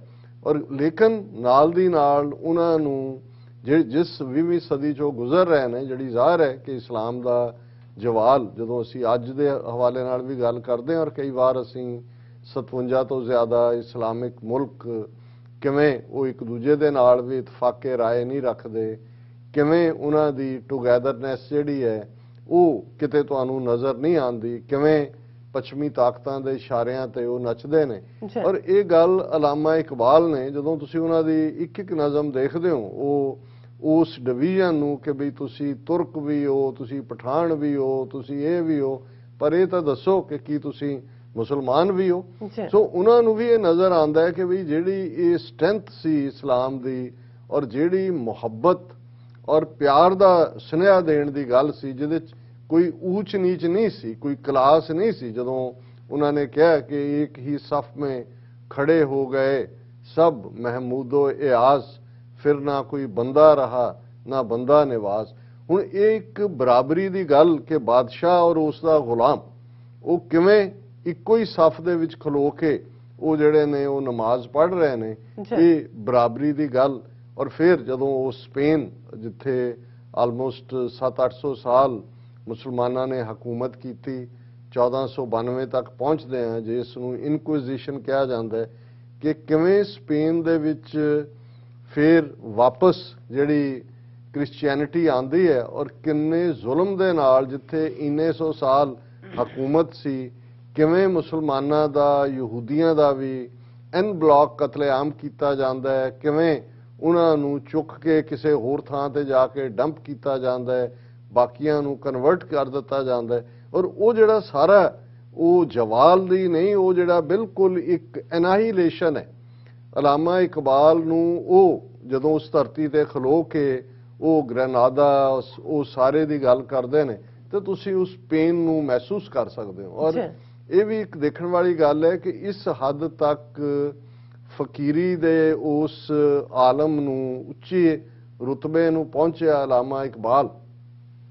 ਕਿਵੇਂ ਇਹ ਮਹਿਸੂਸ ਕਰਦੇ ਨੇ ਕਿ ਅੰਗਰੇਜ਼ਾਂ ਦੇ ਜਾਣ ਤੋਂ ਬਾਅਦ ਮੁਸਲਮਾਨਾਂ ਦੇ ਨਾਲ ਕੀ ਹੋਏਗਾ। ਇਹੀ ਹੋਏਗਾ ਜੋ ਸਪੇਨ ਦੇ ਵਿੱਚ ਮੁਸਲਮਾਨਾਂ ਦੇ ਨਾਲ ਹੋਇਆ, ਕਿ ਇੱਥੇ ਬੇਸ਼ੱਕ 1000 ਸਾਲ ਦੀ ਜਾਂ 800-900 ਸਾਲ ਦੀ ਭਾਰਤ ਦੇ ਵਿੱਚ ਮਹਿਮੂਦ ਗਜ਼ਨਵੀ ਤੋਂ ਲੈ ਕੇ ਮੁਗਲਿਆ ਸਲਤਨਤ ਤੱਕ ਉਹਨਾਂ ਦੀ ਇੱਕ ਆਪਣੀ ਬਾਦਸ਼ਾਹਤ, ਆਪਣੇ ਰਾਜ ਦੀ ਗੱਲ ਹੈ, ਪਰ ਉਹਨਾਂ ਨੂੰ ਇਹ ਨਜ਼ਰ ਆ ਰਿਹਾ ਸੀ ਕਿ ਅਲਟੀਮੇਟਲੀ ਹਿੰਦੂ ਮੈਜੋਰਿਟੀ ਫਿਰ ਮੁਸਲਮਾਨਾਂ ਨਾਲ ਕੀ ਕਰੇਗੀ ਜਦੋਂ ਕਿ ਅੰਗਰੇਜ਼ ਚਲੇ ਗਏ। ਔਰ ਇਹ ਅਸੀਂ ਗੱਲ ਕਰਾਂਗੇ ਕਿ ਕਿਵੇਂ ਉਹੀ ਅਲਾਮਾ ਇਕਬਾਲ ਜਿਨ੍ਹਾਂ ਦਾ ਸਫ਼ਰ ਸ਼ੁਰੂ ਹੁੰਦਾ ਹੈ, ਔਰ ਮੈਂ ਉਹਨਾਂ ਦੀ ਸ਼ਾਇਰੀ ਦੀ ਗੱਲ ਬਹੁਤੀ ਨਹੀਂ ਕਰਾਂਗਾ ਕਿਉਂਕਿ ਉਹ ਤਾਂ ਇੰਨਾ ਕੁਝ ਅਵੇਲੇਬਲ ਹੈ, ਔਰ ਜੇ ਮੈਂ ਉਸ 'ਚ ਚਲਾ ਗਿਆ ਫਿਰ ਮੇਰੇ ਲਈ ਉੱਥੋਂ ਵਾਪਸ ਮੁੜਨਾ ਔਖਾ ਹੋਏਗਾ, ਕਿਉਂਕਿ ਮੇਰੇ ਲਈ ਵੀ ਜਦੋਂ ਮੈਂ ਅਲਾਮਾ ਇਕਬਾਲ ਨੂੰ ਪੜ੍ਹਦਾ ਤੇ ਇੱਕ ਵਜਦ ਵਾਲੀ ਹਾਲਤ ਮਹਿਸੂਸ ਕਰਦਾ, ਕਿਉਂਕਿ ਉਹ ਉਚਾਈਆਂ ਮੁਹੱਬਤ ਦੀਆਂ, ਉਹ ਰੱਬ ਨਾਲ ਇਸ਼ਕ ਦੀਆਂ, ਉਹ ਰੱਬ ਨਾਲ ਸ਼ਿਕਵਾ ਵੀ ਹੈ, ਰੱਬ ਨਾਲ ਪਿਆਰ ਵੀ ਹੈ, ਆਪਣੇ ਆਪ ਨੂੰ ਜਿਹੜਾ ਹੈ ਉਹ ਆਪਣੀ ਔਕਾਤ ਵੀ ਆਪਣੇ ਆਪ ਦੀ ਯਾਦ ਦਹਾਨੀ ਹੈ, ਔਰ ਉਸ ਚੋਂ ਖੁਦੀ ਵੀ ਨਿਕਲਦੀ ਹੈ, ਪਰ ਉਹ ਖੁਦੀ ਕੋਈ ਈਗੋ ਬੇਸਡ ਖੁਦੀ ਨਹੀਂ ਹੈ, ਇਹ ਉਹੀ ਖੁਦੀ ਹੈ ਜਿਸ ਦੇ ਵਿੱਚ ਕਿ ਜਿਹਦੇ 'ਚ ਜਿਹੜਾ ਕਲੰਦਰ ਹੈ, ਜਿਹੜਾ ਰੱਬ ਦਾ ਬੰਦਾ ਹੈ, ਜਿਹੜਾ ਇੱਕ ਫਕੀਰ ਹੈ, ਉਹ ਉਸ ਨੂੰ ਇਹ ਗੱਲ ਸਮਝ ਆ ਜਾਂਦੀ ਹੈ ਕਿ ਜਦੋਂ ਤੂੰ ਕਿਸੇ ਗੈਰ ਦੇ ਅੱਗੇ ਝੁਕਦਾ ਹੈ ਤਾਂ ਨਾ ਫਿਰ ਤਨ ਤੇਰਾ ਹੈ ना मन तेरा है कि भाई पानी पानी कर गई मुझको कलंदर की ये बात तू जब झुका गैर के आगे ना तन तेरा ना मन कि जदों तू किसी गैर दे अगे जांदा है, मैं शायद लफज एग्जैक्ट ना कह होण पर यह है जिहड़ी खुदी रब चों निकलदी है, और जिहड़ा रब बादशाह है ते फिर जिहड़ा उस रब दे फकीर दे सामने फिर जिहड़ी है वो सिकंदरी की है कि सिकंदर दी सल्तनत उहदे सामने की है, उस फकीर दे सामने हुण इस कदर वो एक मिडल क्लास फैमिली चों जिहड़ा जिन्हां दे पुरखियां दा मजहब कश्मीरी ब्राह्मण कश्मीर चों गए कौल, और जिहड़ा नेहरू और दूसरे दा भी जिहड़ा कश्मीरी गोत्र है, और किवें अलामा इकबाल जिहड़े कि एक ब्लैसड ने वो उत्थों सियालकोट और उन्हां दी हर हरकत दे विच जिहड़े उन्हां दे जीवन दे हर कदम दे विच तुहानूं वो सियालकोटी जिहड़ा एक पंजाबी नज़र आंदा है। बेशक शायरी उन्होंने पंजाबी च नहीं की, ज्यादा पर्शियन च की, उर्दू च की, और जिहड़ी उन्हां दी उर्दू शायरी है वो भी पर्शियन नाल भरी हुई है। लेकिन मैं लाइटर वेन ते भी गल करां कि भी अक्सर जिहड़ी गल मैं सुनदा आया कि भाई उन्हां दी पंजाबीयत किस हद तक सी। हुण उन्हां ज़मानिਆਂ ਦੇ ਵਿੱਚ लखनऊ अवध के नवाब ਜਾਂ हैदराबाद ਇਹ उर्दू फिकर दे उर्दू अदब दे बहुत वड्डे ਜਿਹੜੇ ਨੇ ਟਿਕਾਣੇ ਸੀ, और ਉੱਥੋਂ कोई स्कॉलर ਵੱਡੇ मिलन आए अलामा इकबाल ਨੂੰ मिल के वापस चले गए, और उन्हां दी महफिल सजी शाम ਨੂੰ उन्हां अदीबां दी ते उन्हां ने पूछा कि मौलाना जाए मिल आए अलामा को कैसी रही मुलाकात, तो वो कहना मिलना क्या था, हम जी हाँ करते रहे, वो हाँ जी करते रहे। हुण पंजाबी दे विच हाँ जी है, उर्दू चो जी हाँ है। सो मतलब वो एवरी इंच पंजाबी, और उन्हां बारे भी हालां वो लाहौर हाई कोर्ट च प्रैक्टिस करते सी, पर घर आके उन्होंने उस तरह वो अपना जिहड़ा तंबा और जो साडा पंजाबी पहरावा है और उस दे विच उन्होंने आ जाना, और सादगी लेकिन सफिस्टिकेशन ऑफ द थॉट जदों ये भी उन्हां दा अपना शेयर ही है जिहड़ा मैं समझदा भी सब तो वध उन्हां दे उत्ते ही ढुकदा है कि हजारों साल नरगिस अपनी बेनूरी पे रोती है, बड़ी मुश्किल से होता है चमन में दीदावर पैदा। ये हजारां सालां बाद किसी कौम नूं किसी नस्ल नूं किसी खित्ते नूं ओ दीदावर पैदा हुंदा है ਜਿਹੜਾ ਆਪਣੇ ਲੋਕਾਂ ਨੂੰ ਉਹਨਾਂ ਦੀ ਚੇਤਨਾ ਨੂੰ ਉਹਨਾਂ ਦੀ ਕੌਨਸ਼ੀਅਸਨੈਸ ਨੂੰ ਝੰਜੋੜਦਾ ਹੈ, ਉਹਨਾਂ ਨੂੰ ਅੰਦਰ ਤੱਕ ਹਿਲਾਉਂਦਾ ਹੈ, ਔਰ ਉਹ ਫਿਰ ਕੋਰਸ ਆਫ ਹਿਸਟਰੀ ਬਦਲ ਦਿੰਦਾ ਹੈ। ਔਰ ਇਸ ਦੇ ਉੱਤੇ ਜਿਹੜਾ ਇੱਕ ਕਿਸੇ ਹੋਰ ਸ਼ਾਇਰ ਦਾ ਕਹਿਣਾ ਹੈ ਕਿ ਲੋग कहते हैं बदलता है ज़माना अक्सर, मर्द वो हैं जो ज़माने को बदल देते हैं। ये है तब्दीली। ਹੁਣ ਕਿੱਥੇ ਔਰ ਉਹਦੇ 'ਚ ਜਦੋਂ ਇੱਕ ਸ਼ਾਇਰ ਜਾਂ ਇੱਕ ਅਦੀਬ ਜਾਂ ਇੱਕ ਇਨਸਾਨ ਆਪਣਾ ਸਫ਼ਰ ਸ਼ੁਰੂ ਕਰਦਾ ਹੈ, ਉਹ ਉਹਦੇ ਪਹਿਲੇ ਪੜਾਅ ਵੀ ਹੁੰਦੇ ਨੇ, ਔਰ ਉਹ ਉਸ ਚੋਂ ਲਰਨ ਕਰਦਾ ਅੱਗੇ ਵੱਧਦਾ ਹੈ। ਉਹੀ ਅਲਾਮਾ ਇਕਬਾਲ ਜਿਨ੍ਹਾਂ ਦੀ ਨਜ਼ਮ ਜਿਨ੍ਹਾਂ ਦਾ ਇਹ ਤਰਾਨਾ ਸਾਰੇ ਉਹ ਸਬ ਕੰਟੀਨੈਂਟ ਦੇ ਵਿੱਚ ਮਸ਼ਹੂਰ ਸੀ, ਅੱਜ ਵੀ ਮਸ਼ਹੂਰ ਹੈ, ਗਾਇਆ ਜਾਂਦਾ ਹੈ। ਸਾਰੇ ਜਹਾਂ ਸੇ ਅੱਛਾ है हिंदुस्तान हमारा, हम बुलबुले हैं इसकी ये गुलिस्तान हमारा। हुण किथे वो अलामा इकबाल ਜਿਸ ਨੂੰ ਸਾਰੀ ਦੁਨੀਆ ਤੋਂ ਚੰਗਾ ਹਿੰਦੁਸਤਾਨ ਲੱਗਦਾ ਹੈ, ਆਪਣੇ ਆਪ ਨੂੰ ਉਹ ਬੁਲਬੁਲ ਕਹਿੰਦੇ ਨੇ ਕਿ ਅਸੀਂ ਸਾਰੇ ਬੁਲਬੁਲ ਹੈ ਔਰ ਇਸ ਗੁਲਿਸਤਾਨ ਦੇ ਵਿੱਚ ਬੁਲਬੁਲ ਜਿਹੜੀ ਹੈ ਮਿੱਠੇ ਗੀਤ ਗਾਉਂਦੀ ਹੈ। ਹੁਣ ਉਹ ਕੀ ਸਫ਼ਰ ਹੈ ਔਰ ਉਹ ਕੀ ਜਿਹੜਾ ਇੰਟੈਲੈਕਟ ਦਾ, ਪ੍ਰੈਕਟੀਕੈਲਿਟੀ ਦਾ, ਸਿਆਸਤ ਦੀ ਸਮਝ ਹੈ ਕਿ ਉਹੀ ਅਲਾਮਾ ਇਕਬਾਲ ਫਿਰ ਕਹਿੰਦੇ ਨੇ ਕਿ ਸ਼ਰਮ ਸੀ ਆਤੀ ਹੈ ਮੁਝਕੋ ਇਸਕੋ ਵਤਨ कहते हो, ਬਿਲਕੁਲ ਕਿ ਮੈਨੂੰ ਸ਼ਰਮ ਆਉਂਦੀ ਹੈ ਕਿ ਇਹ ਵਤਨ ਹੈ। ਹੁਣ ਇਹ ਜਿਹੜਾ ਸਾਰਾ ਇਸ ਦੇ ਵਿੱਚ ਇੱਕ ਪੂਰੀ ਸਿਆਸੀ ਕਹਾਣੀ ਵੀ ਜੁੜੀ ਹੋਈ ਹੈ। ਇਹਦੇ 'ਚ ਉਹਨਾਂ ਦੀ ਚੇਤਨਾ ਦੇ ਵਿੱਚ ਉਹ BA MA national college Lahore, ਫਿਰ ਪੜ੍ਹਾਉਂਦੇ ਵੀ ਨੇ ਓਰੀਐਂਟਲ ਕਾਲਜ ਲਾਹੌਰ ਦੇ ਵਿੱਚ, ਫਿਰ ਹਾਇਰ ਸਟੱਡੀ ਲਈ ਟ੍ਰਿਨਿਟੀ ਕਾਲਜ ਕੈਂਬਰਿਜ ਜਾਂਦੇ ਨੇ ਔਰ ਉੱਥੇ ਜਿਹੜਾ ਲਿੰਕਨ ਇਨ ਜਿਹੜੀ ਜਿੱਥੋਂ ਇਹ ਸਾਰੇ ਵੱਡੇ ਵੱਡੇ ਵਕੀਲ, ਕਾਇਦੇ ਆਜ਼ਮ ਵੀ, ਗਾਂਧੀ, ਨਹਿਰੂ, ਇਹ 3-4 ਇੱਕੋ ਜਿਹੇ ਨਾਵਾਂ ਦੇ ਸੀ, ਉੱਥੋਂ ਹੋਏ ਔਰ ਉੱਥੋਂ ਲਾਅ ਕਰਦੇ ਨੇ ਔਰ ਫਿਰ PhD ਫਿਲਾਸਫੀ ਦੇ ਵਿੱਚ ਜਰਮਨ ਦੀ ਮਿਊਨਿਖ ਯੂਨੀਵਰਸਿਟੀ ਚੋਂ ਕਰਦੇ ਨੇ।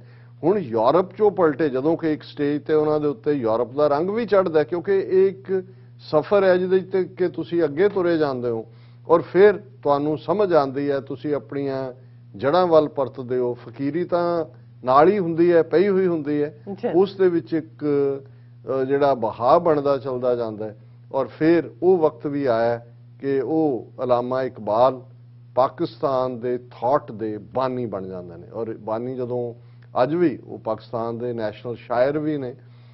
ਲੇਕਿਨ ਕਿਵੇਂ ਉਹਨਾਂ ਨੇ ਮਹਿਸੂਸ ਕੀਤਾ ਕਿ ਭਾਰਤ ਦੇ ਵਿੱਚ ਮੁਸਲਮਾਨਾਂ ਦੀ ਪੋਲੀਟੀਕਲ ਅਵੇਅਰਨੈਸ, ਪੋਲੀਟੀਕਲੀ ਤਾਂ ਉਹੀ ਕਨਫਿਊਜ਼ਨ ਜੋ ਅੱਜ ਵੀ ਸਿੱਖਾਂ ਦੇ ਇੱਕ ਵੱਡੇ ਹਿੱਸੇ ਦਾ ਭੰਬਲ ਭੂਸਾ ਹੈ, ਲੇਕਿਨ ਉਹਦੇ ਲਈ ਇੱਕ ਜ਼ਰੂਰੀ ਹੁੰਦਾ ਹੈ ਕਿ ਤੁਹਾਡੀ ਸਪਿਰਿਚੁਅਲ ਅਵੇਕਨਿੰਗ ਹੋਏ। ਜਦੋਂ ਅਕਸਰ ਮੈਂ ਜੀਸਸ ਦੇ ਹਵਾਲੇ ਨਾਲ ਕੋਟ ਕਰਦੇ ਕਿ spiritually awakened people can't be politically subjugated, ਕਿ ਜਿਹੜੇ ਲੋਕ ਰੂਹਾਨੀ ਤੌਰ ਤੇ ਜਾਗਰਿਤ ਹੁੰਦੇ, ਕੌਮਾਂ ਉਦੋਂ ਮਰਦੀਆਂ ਨੇ ਜਦੋਂ ਉਹਨਾਂ ਵਿਚਲੀ ਰੂਹਾਨੀਅਤ ਜਾਂ ਬਲੌਕ ਹੋ ਜਾਂਦੀ ਹੈ, ਬੰਦ ਹੋ ਜਾਂਦੀ ਹੈ ਜਾਂ ਹਨੇਰੇ 'ਚ ਚਲੇ ਜਾਂਦੇ ਨੇ। ਸੋ ਅਲਾਮਾ ਇਕਬਾਲ ਨੇ ਬੇਸ਼ੱਕ ਉਹਨਾਂ ਦਾ ਬਹੁਤ ਜਿਹੜਾ ਨਜ਼ਮਾਂ ਨੇ ਜਾਂ ਉਹਨਾਂ ਦੀਆਂ ਲਿਖਤਾਂ ਨੇ ਉਹ ਰੂਹਾਨੀਅਤ ਔਰ ਦਾਨਿਸ਼ਮੰਦੀ ਦੀ ਸਿਖਰ ਹੈ, ਲੇਕਿਨ ਉਹਨਾਂ ਨੇ ਪ੍ਰੈਕਟੀਕਲੀ ਵੀ ਉਹ ਜ਼ਮੀਨ ਦੇ ਉੱਤੇ ਉਤਰੇ। ਮੁਸਲਿਮ ਲੀਗ ਜਿਸ ਦਾ ਉਹਨਾਂ ਨੇ ਇਲਾਹਾਬਾਦ ਦਾ ਸੈਸ਼ਨ ਜਿਹੜਾ ਹੈ ਉਹ ਪ੍ਰੀਜ਼ਾਈਡ ਕੀਤਾ, ਪੰਜਾਬ ਲੈਜਿਸਲੇਟਿਵ ਅਸੈਂਬਲੀ ਦੇ ਉਹ 1927 ਦੇ ਵਿੱਚ ਮੈਂਬਰ ਬਣੇ ਔਰ 1930 ਚ ਉਹਨਾਂ ਨੇ ਇਲਾਹਾਬਾਦ ਦੇ ਵਿੱਚ ਉਹੀ ਸ਼ਹਿਰ ਜਿੱਥੇ ਮੋਤੀ ਲਾਲ ਨਹਿਰੂ ਨੇ ਜਾ ਕੇ ਉਹ ਤ੍ਰਿਵੇਣੀ ਦੇ ਕੰਢੇ ਆਪਣਾ ਘਰ ਬਣਾਇਆ ਹੋਇਆ ਸੀ ਔਰ ਜਿੱਥੋਂ ਨਹਿਰੂ ਔਰ ਇੱਕ ਪਾਸੇ ਉਹ ਥਾਟ ਔਰ ਇੱਥੇ ਉਹਨਾਂ ਨੇ ਉਹ ਥਾਟ ਦਿੱਤਾ।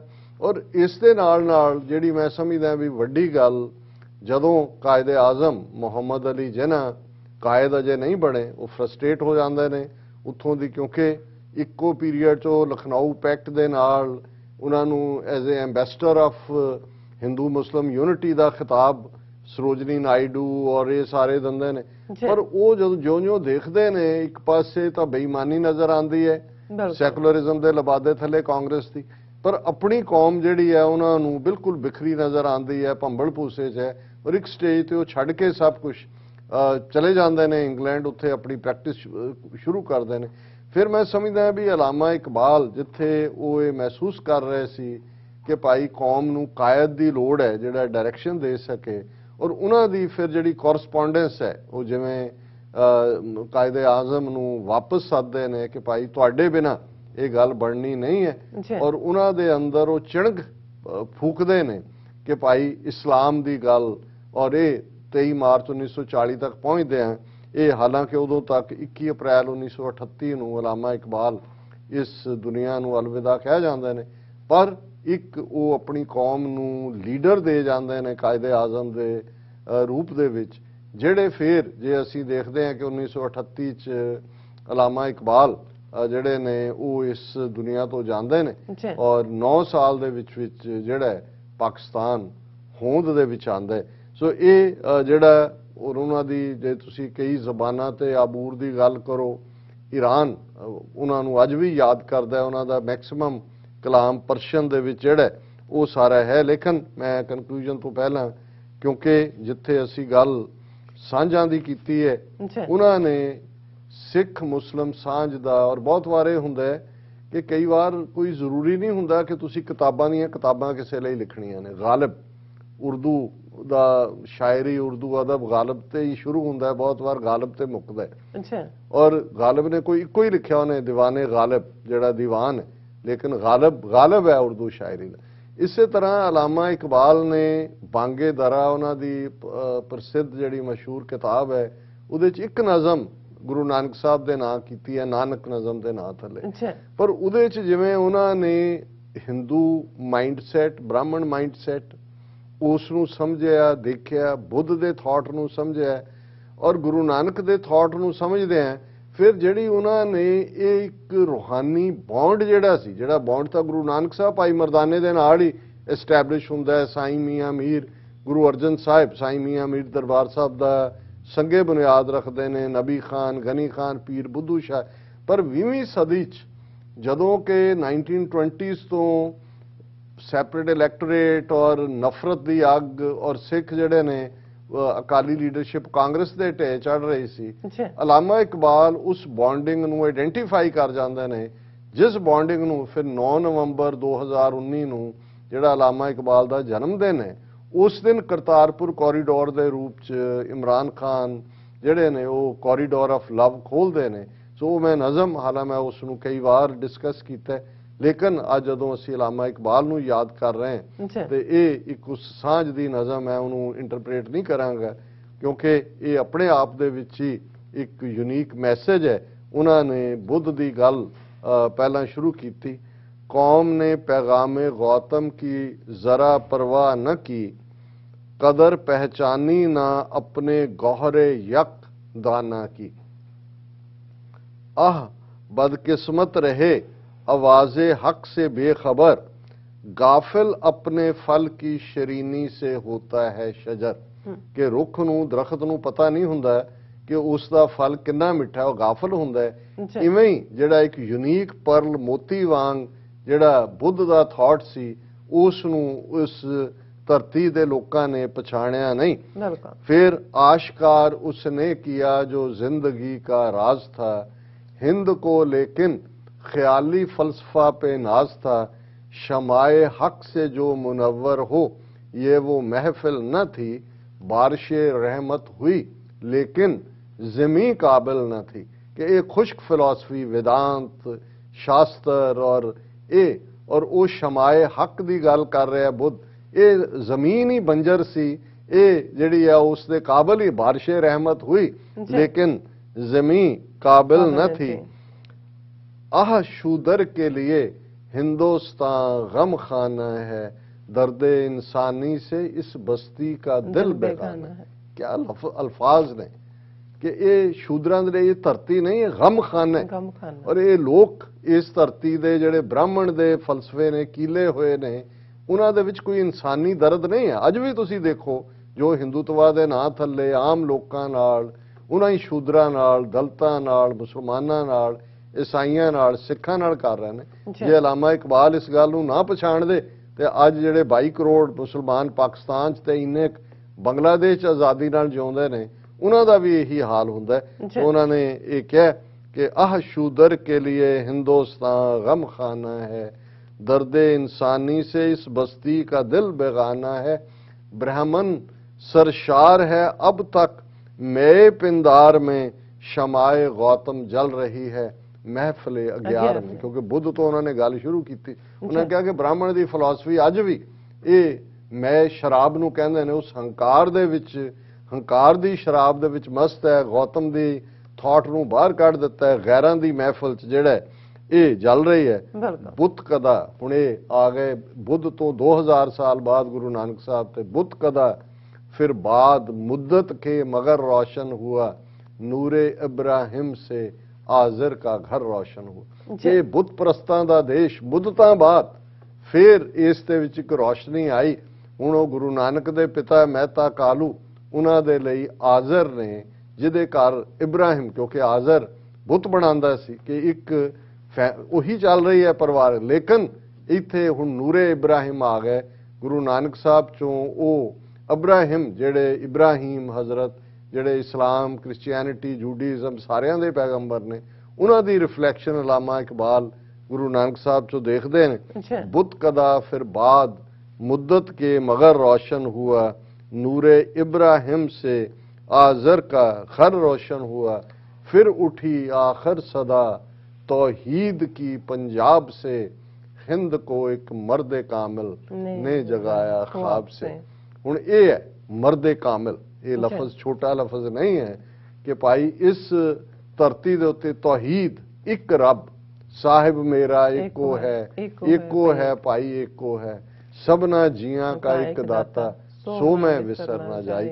सो असीं अज दा ये समुच्चा प्रोग्राम अलामा इकबाल दे नाम करते हैं। जी डॉक्टर साहब तुहाडा बहुत बहुत शुक्रिया, तुसीं अपने विचार सारे दर्शकों नाल साझे कीते ने। सो इत्थे लेने ब्रेक, व्यूअर्स हैं तो साना इसी तरह ही बने रहना, मिलते हैं after this short break.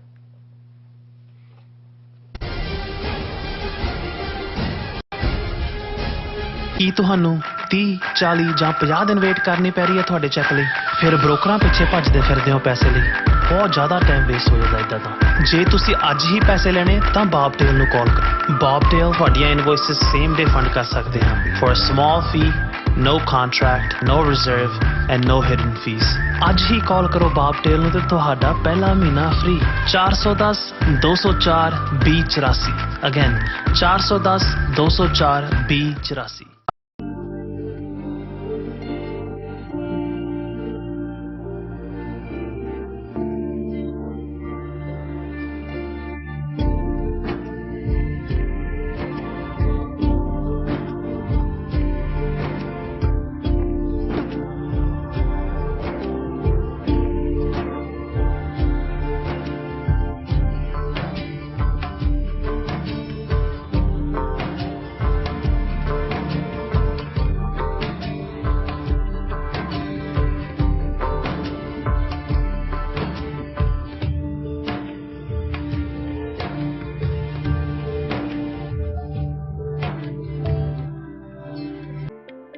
Signature truck service route 81 ਉੱਤੇ ਐਗਜ਼ਿਟ 235 ਤੇ ਟਰੱਕਰ ਵੀਰਾਂ ਲਈ 24 ਘੰਟੇ ਰੋਡ ਸਰਵਿਸ ਦੀ ਸੁਵਿਧਾ ਮੌਜੂਦ।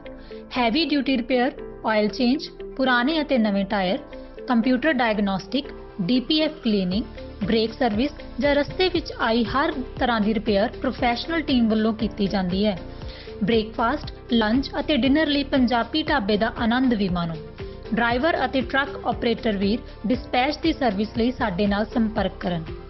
Signature truck service 58 triangle drive, Weyers Cave, Virginia 24486।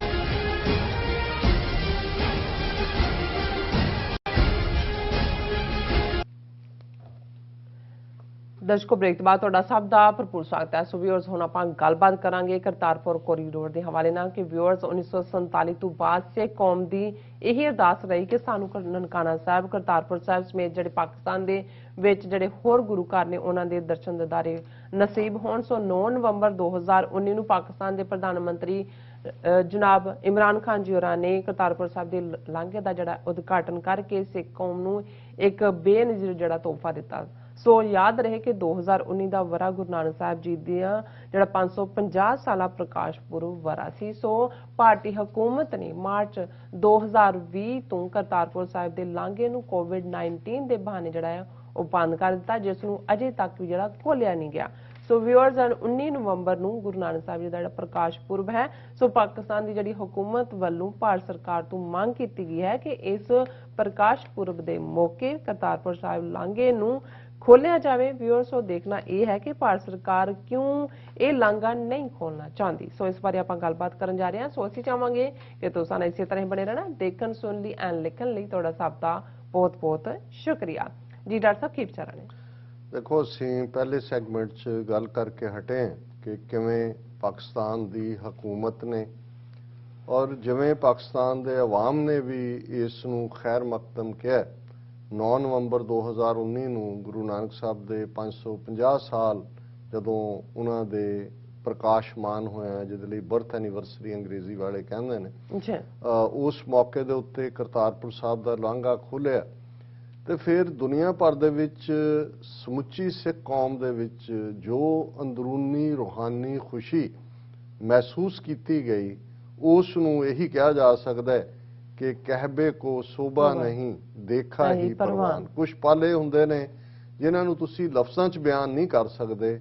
ਅੱਖਾਂ ਦੇ ਅਥਰੂ, ਚਿਹਰੇ ਦਾ ਖਿੜਾ, ਔਰ ਜਿਵੇਂ ਹਜ਼ਾਰਾਂ ਦੀ ਗਿਣਤੀ ਦੇ ਵਿੱਚ ਸਿੱਖ ਸੰਗਤਾਂ ਜਦੋਂ ਇਮਰਾਨ ਖਾਨ ਸਾਹਿਬ ਨੇ ਉਸ ਗੁਰਦੁਆਰਾ ਸਾਹਿਬ ਦੇ ਬਾਹਰ ਪਰਦਾ ਚੁੱਕਿਆ, ਵੱਡੀ ਕਿਰਪਾਨ ਅੱਜ ਵੀ ਜਿਹੜੀ ਹੈ ਉਹ ਯਾਦ ਦਹਾਨੀ ਕਰਵਾ ਰਹੀ ਸੀ।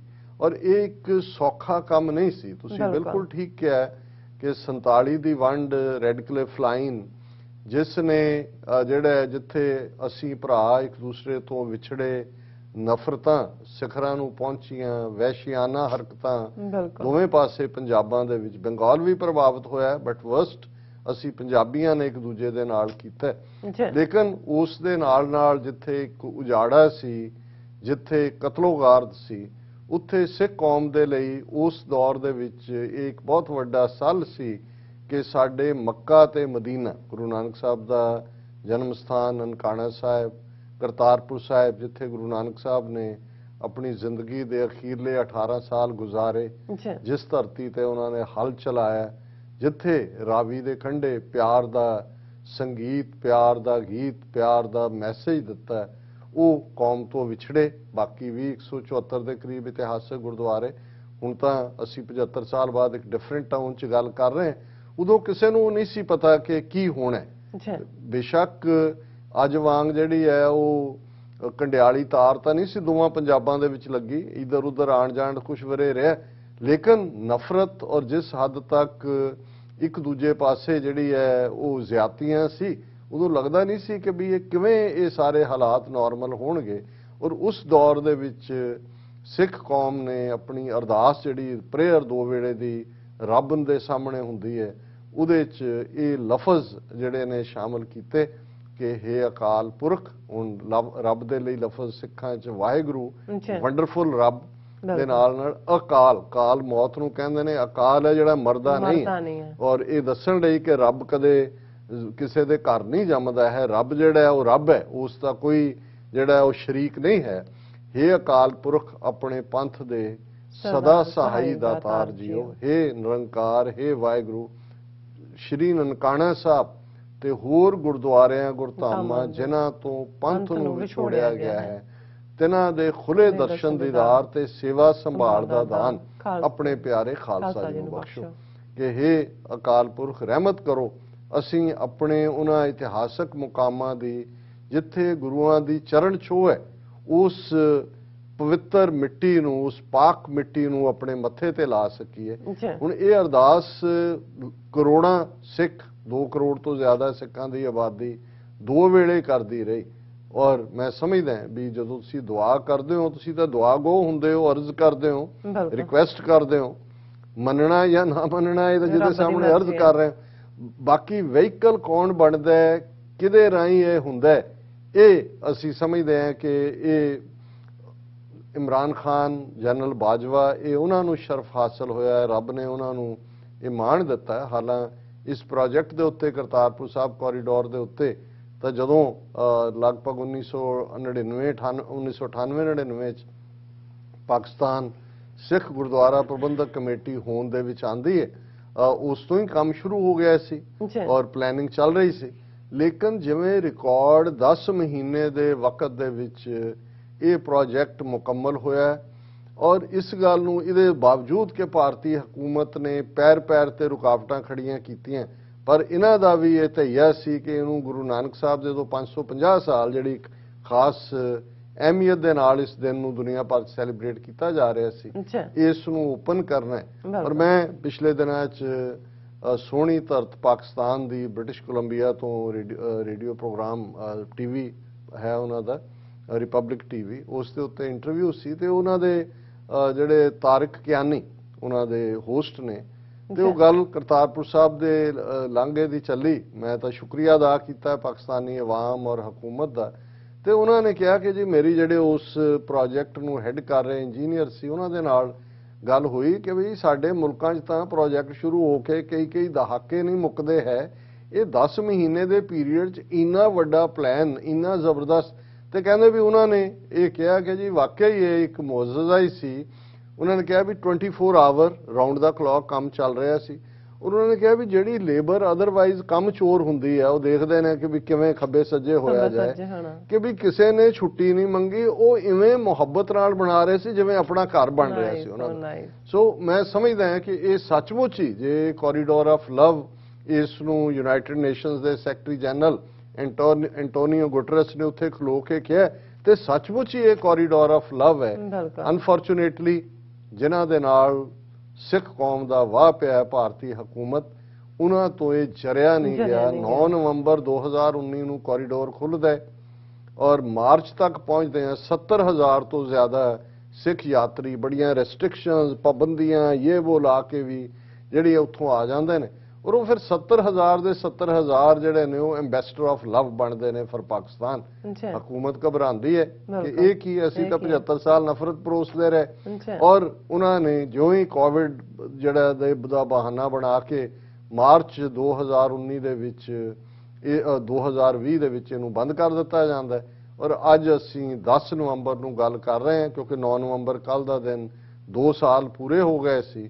ਔਰ ਇਸ ਦੇ ਲਈ ਹਕੂਮਤ ਜਿੱਥੇ ਸਾਰੇ ਭਾਰਤ ਦੇ ਵਿੱਚ ਲਾਈਫ ਆਮ ਵਾਂਗ ਹੈ, ਮੰਦਰ ਔਰ ਦੂਸਰੇ ਇਹਨਾਂ ਦੇ ਕੋਈ ਗੰਗਾ ਦੇ ਮੇਲੇ, ਕੋਈ ਉੱਤਰਾਖੰਡ, ਕੋਈ 4 ਧਾਮ, ਕੋਈ ਫਲਾਣਾ, ਕੋਈ ਢਿਮਕਾ, ਲੇਕਿਨ ਕਰਤਾਰਪੁਰ ਸਾਹਿਬ ਕੋਰੀਡੋਰ ਖੋਲਣ ਦਾ ਨਾਂ ਨਹੀਂ ਲੈ ਰਹੇ। ਔਰ ਅੱਜ ਪਾਕਿਸਤਾਨ ਦੀ ਹਕੂਮਤ ਵੱਲੋਂ ਬੇਸ਼ੱਕ ਉੱਥੇ ਬਾਕੀ ਸਾਡੇ ਸਿਆਸੀ ਲੀਡਰ ਵੀ ਡਰਾਮੇਬਾਜ਼ੀਆਂ ਕਰ ਰਹੇ ਨੇ, ਪਰ ਅੱਜ ਆਫੀਸ਼ੀਅਲੀ ਪਾਕਿਸਤਾਨ ਦੀ ਹਕੂਮਤ ਨੇ ਭਾਰਤੀ ਹਕੂਮਤ ਨੂੰ ਕਿਹਾ, ਕਿਉਂਕਿ ਇਸ ਵਰੇ 552ਵਾਂ ਗੁਰੂ ਨਾਨਕ ਸਾਹਿਬ ਦਾ ਜਿਹੜਾ ਪ੍ਰਕਾਸ਼ ਪੁਰਬ ਹੈ ਉਹ 19 ਨਵੰਬਰ ਨੂੰ ਆ ਰਿਹਾ ਹੈ ਨਨਕਾਣਾ ਸਾਹਿਬ 'ਚ। ਔਰ ਹਰ ਵੱਡੇ ਕਰਤਾਰਪੁਰ ਸਾਹਿਬ 'ਚ ਵੀ ਵੱਡੇ ਪੈਮਾਨੇ ਤੇ ਤਿਆਰੀਆਂ ਹੋ ਰਹੀਆਂ ਨੇ। ਹਸਨ ਬਦਾਲ ਪੰਜਾ ਸਾਹਿਬ ਵੀ Pakistan urges India to reopen Kartarpur corridor for pilgrims. ਉਹਨਾਂ ਨੇ ਪਾਕਿਸਤਾਨ ਦੀ ਹਕੂਮਤ ਨੇ ਭਾਰਤ ਨੂੰ ਕਿਹਾ ਕਿ ਇਹ ਜਿਹੜਾ ਇਸ ਨੂੰ ਅਲਾਉ ਕਰੋ ਜਿਹੜੇ ਸਿੱਖ ਯਾਤਰੂ ਨੇ ਭਾਰਤ ਵਾਲੇ ਪਾਸਿਓਂ ਆਉਣ ਦਾ, ਤਾਂ ਕਿ ਉਹ ਗੁਰੂ ਨਾਨਕ ਸਾਹਿਬ ਦੇ ਪ੍ਰਕਾਸ਼ ਪੁਰਬ ਸੈਲੀਬ੍ਰੇਸ਼ਨਸ ਦੇ ਵਿੱਚ ਸ਼ਾਮਲ ਹੋ ਸਕਣ। ਔਰ ਉਹਨਾਂ ਨੇ ਕਿਹਾ ਵੀ ਹੁਣ ਕਿਉਂਕਿ ਕਾਫੀ ਹੱਦ ਤੱਕ ਕੋਵਿਡ-19 ਜਿਹੜਾ ਹੈ ਉਸ ਦਾ ਚੈਲੰਜ ਘਟ ਚੁੱਕਾ ਹੈ, but India is yet to open the corridor from its side and allow pilgrims to visit Kartarpur Sahib. ਨਾ ਉਹਨਾਂ ਨੇ ਕਿਹਾ we look forward to hosting devotees from India and around the world for upcoming Guru Nanak Sahib birthday celebration from 17th to 26th November।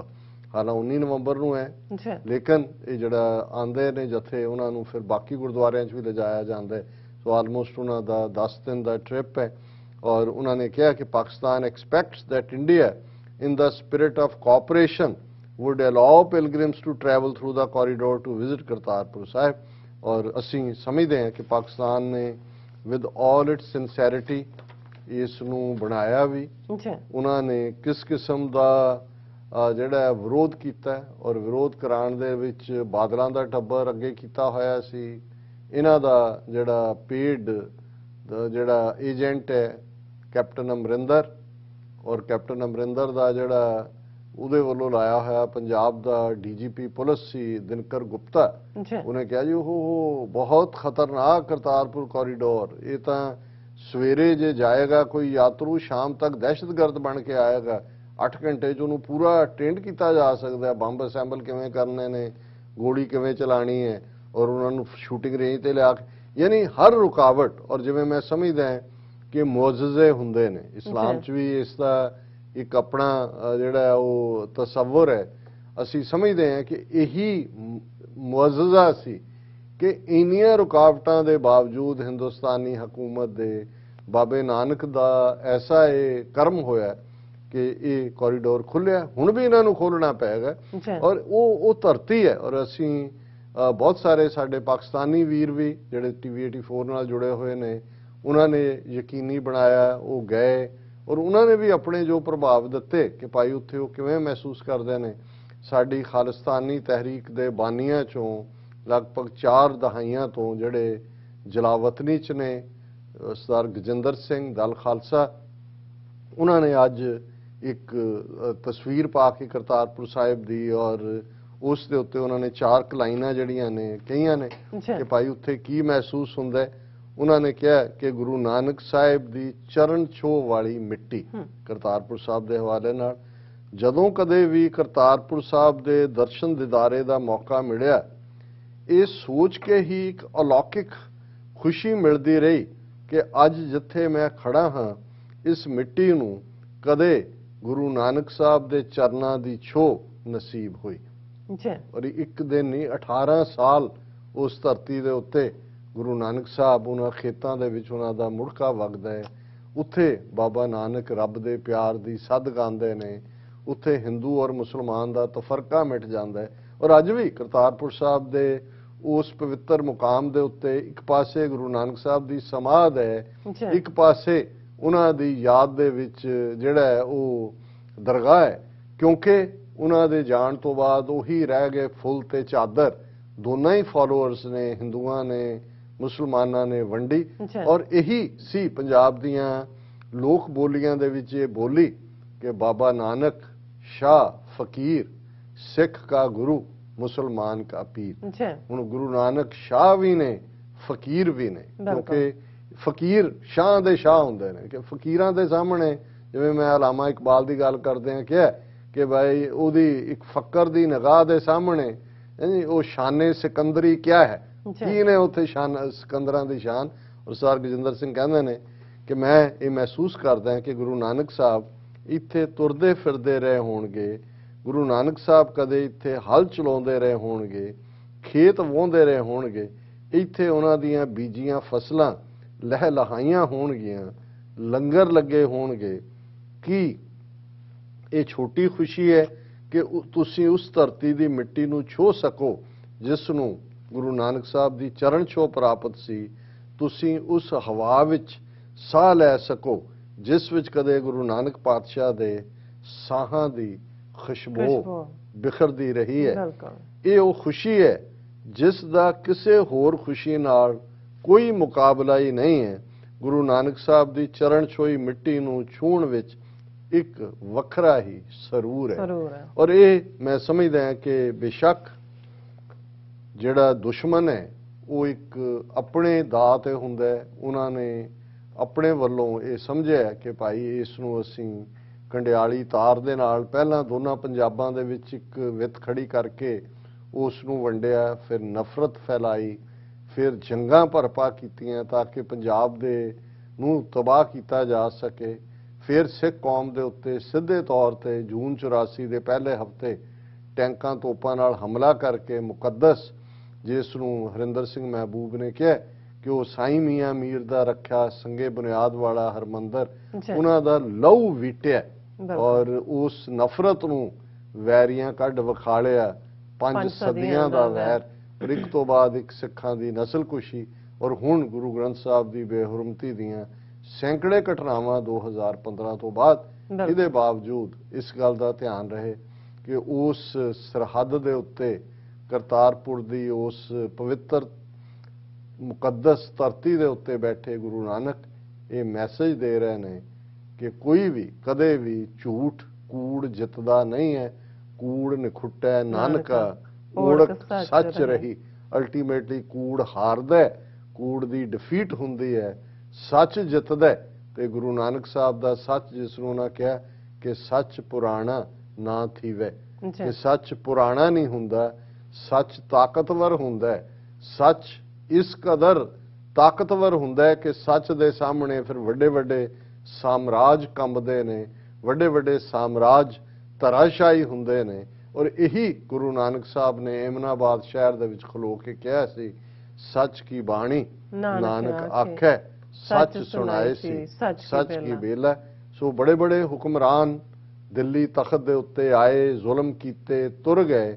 ਇਹ ਹਿੰਦੂ ਤਵੀ ਵੀ ਇਹ ਇਹਨਾਂ ਦਾ ਨਾਸ ਹੋਏਗਾ, ਅੰਤ ਹੋਏਗਾ। ਉਸ ਧਰਤੀ ਦੇ ਉੱਤੇ ਗੁਰੂ ਨਾਨਕ ਸਾਹਿਬ ਦਾ ਪਿਆਰ ਦਾ ਨਗਮਾ ਜਿਹੜਾ ਸਭ ਨੂੰ ਆਪਣੇ ਗਲਵਕੜੀ ਦੇ ਵਿੱਚ ਲੈਂਦਾ ਹੈ, ਆਪਣੀ ਗੋਦ ਦੇ ਵਿੱਚ ਲੈਂਦਾ ਹੈ, ਉਸ ਧਰਤੀ ਦੇ ਉੱਤੇ ਇਹ ਤਰਾਨਾ, ਇਹ ਗੁਰਬਾਣੀ, ਇਹ ਕਲਾਮ ਗੂੰਜੇਗਾ। अव्वल अल्लाह नूर उपाया, कुदरत के सब बंदे, एक नूर ते सब जग उपजया। कौन भले को मंदे लोगा, परम न भूलो पाई। खालक खलक खलक मैं खालक, ਪੂਰ ਰਹੋ ਸਭ ਥਾਈਂ। ਜੀ ਡਾਕਟਰ ਸਾਹਿਬ ਤੁਹਾਡਾ ਬਹੁਤ ਬਹੁਤ ਸ਼ੁਕਰੀਆ, ਤੁਸੀਂ ਆਪਣੇ ਵਿਚਾਰ ਸਾਡੇ ਦਰਸ਼ਕਾਂ ਨਾਲ ਸਾਂਝੇ ਕੀਤੇ ਨੇ। ਇਸ ਵਕਤ ਲੈਣੇ ਬ੍ਰੇਕ। ਵਿਊਅਰਸ ਤੁਸੀਂ ਸਾਨੂੰ ਇਸੇ ਤਰ੍ਹਾਂ ਬਣੇ ਰਹਿਣਾ। ਮਿਲਦੇ ਹਾਂ ਛੋਟੇ ਜਿਹੇ ਵਕਫੇ ਤੋਂ ਬਾਅਦ।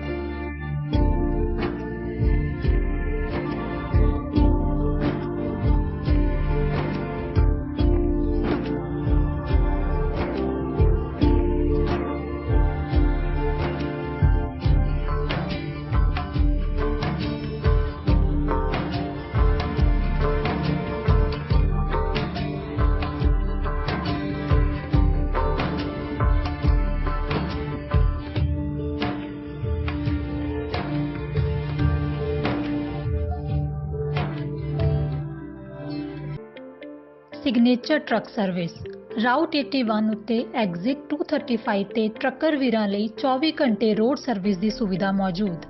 Heavy duty repair, oil change, ਪੁਰਾਣੇ ਅਤੇ ਨਵੇਂ tyre, computer diagnostic, DPF cleaning, brake service ਜਾਂ ਰਸਤੇ ਵਿੱਚ ਆਈ ਹਰ ਤਰ੍ਹਾਂ ਦੀ ਰਿਪੇਅਰ ਪ੍ਰੋਫੈਸ਼ਨਲ ਟੀਮ ਵੱਲੋਂ ਕੀਤੀ ਜਾਂਦੀ ਹੈ। ਬ੍ਰੇਕਫਾਸਟ, ਲੰਚ ਅਤੇ ਡਿਨਰ ਲਈ ਪੰਜਾਬੀ ਢਾਬੇ ਦਾ ਆਨੰਦ ਵੀ ਮਾਣੋ। ਡਰਾਈਵਰ ਅਤੇ ਟਰੱਕ ਆਪਰੇਟਰ ਵੀਰ ਡਿਸਪੈਚ ਦੀ ਸਰਵਿਸ ਲਈ ਸਾਡੇ ਨਾਲ ਸੰਪਰਕ ਕਰਨ। Signature truck service 58 triangle drive, Weyers Cave, Virginia 24486।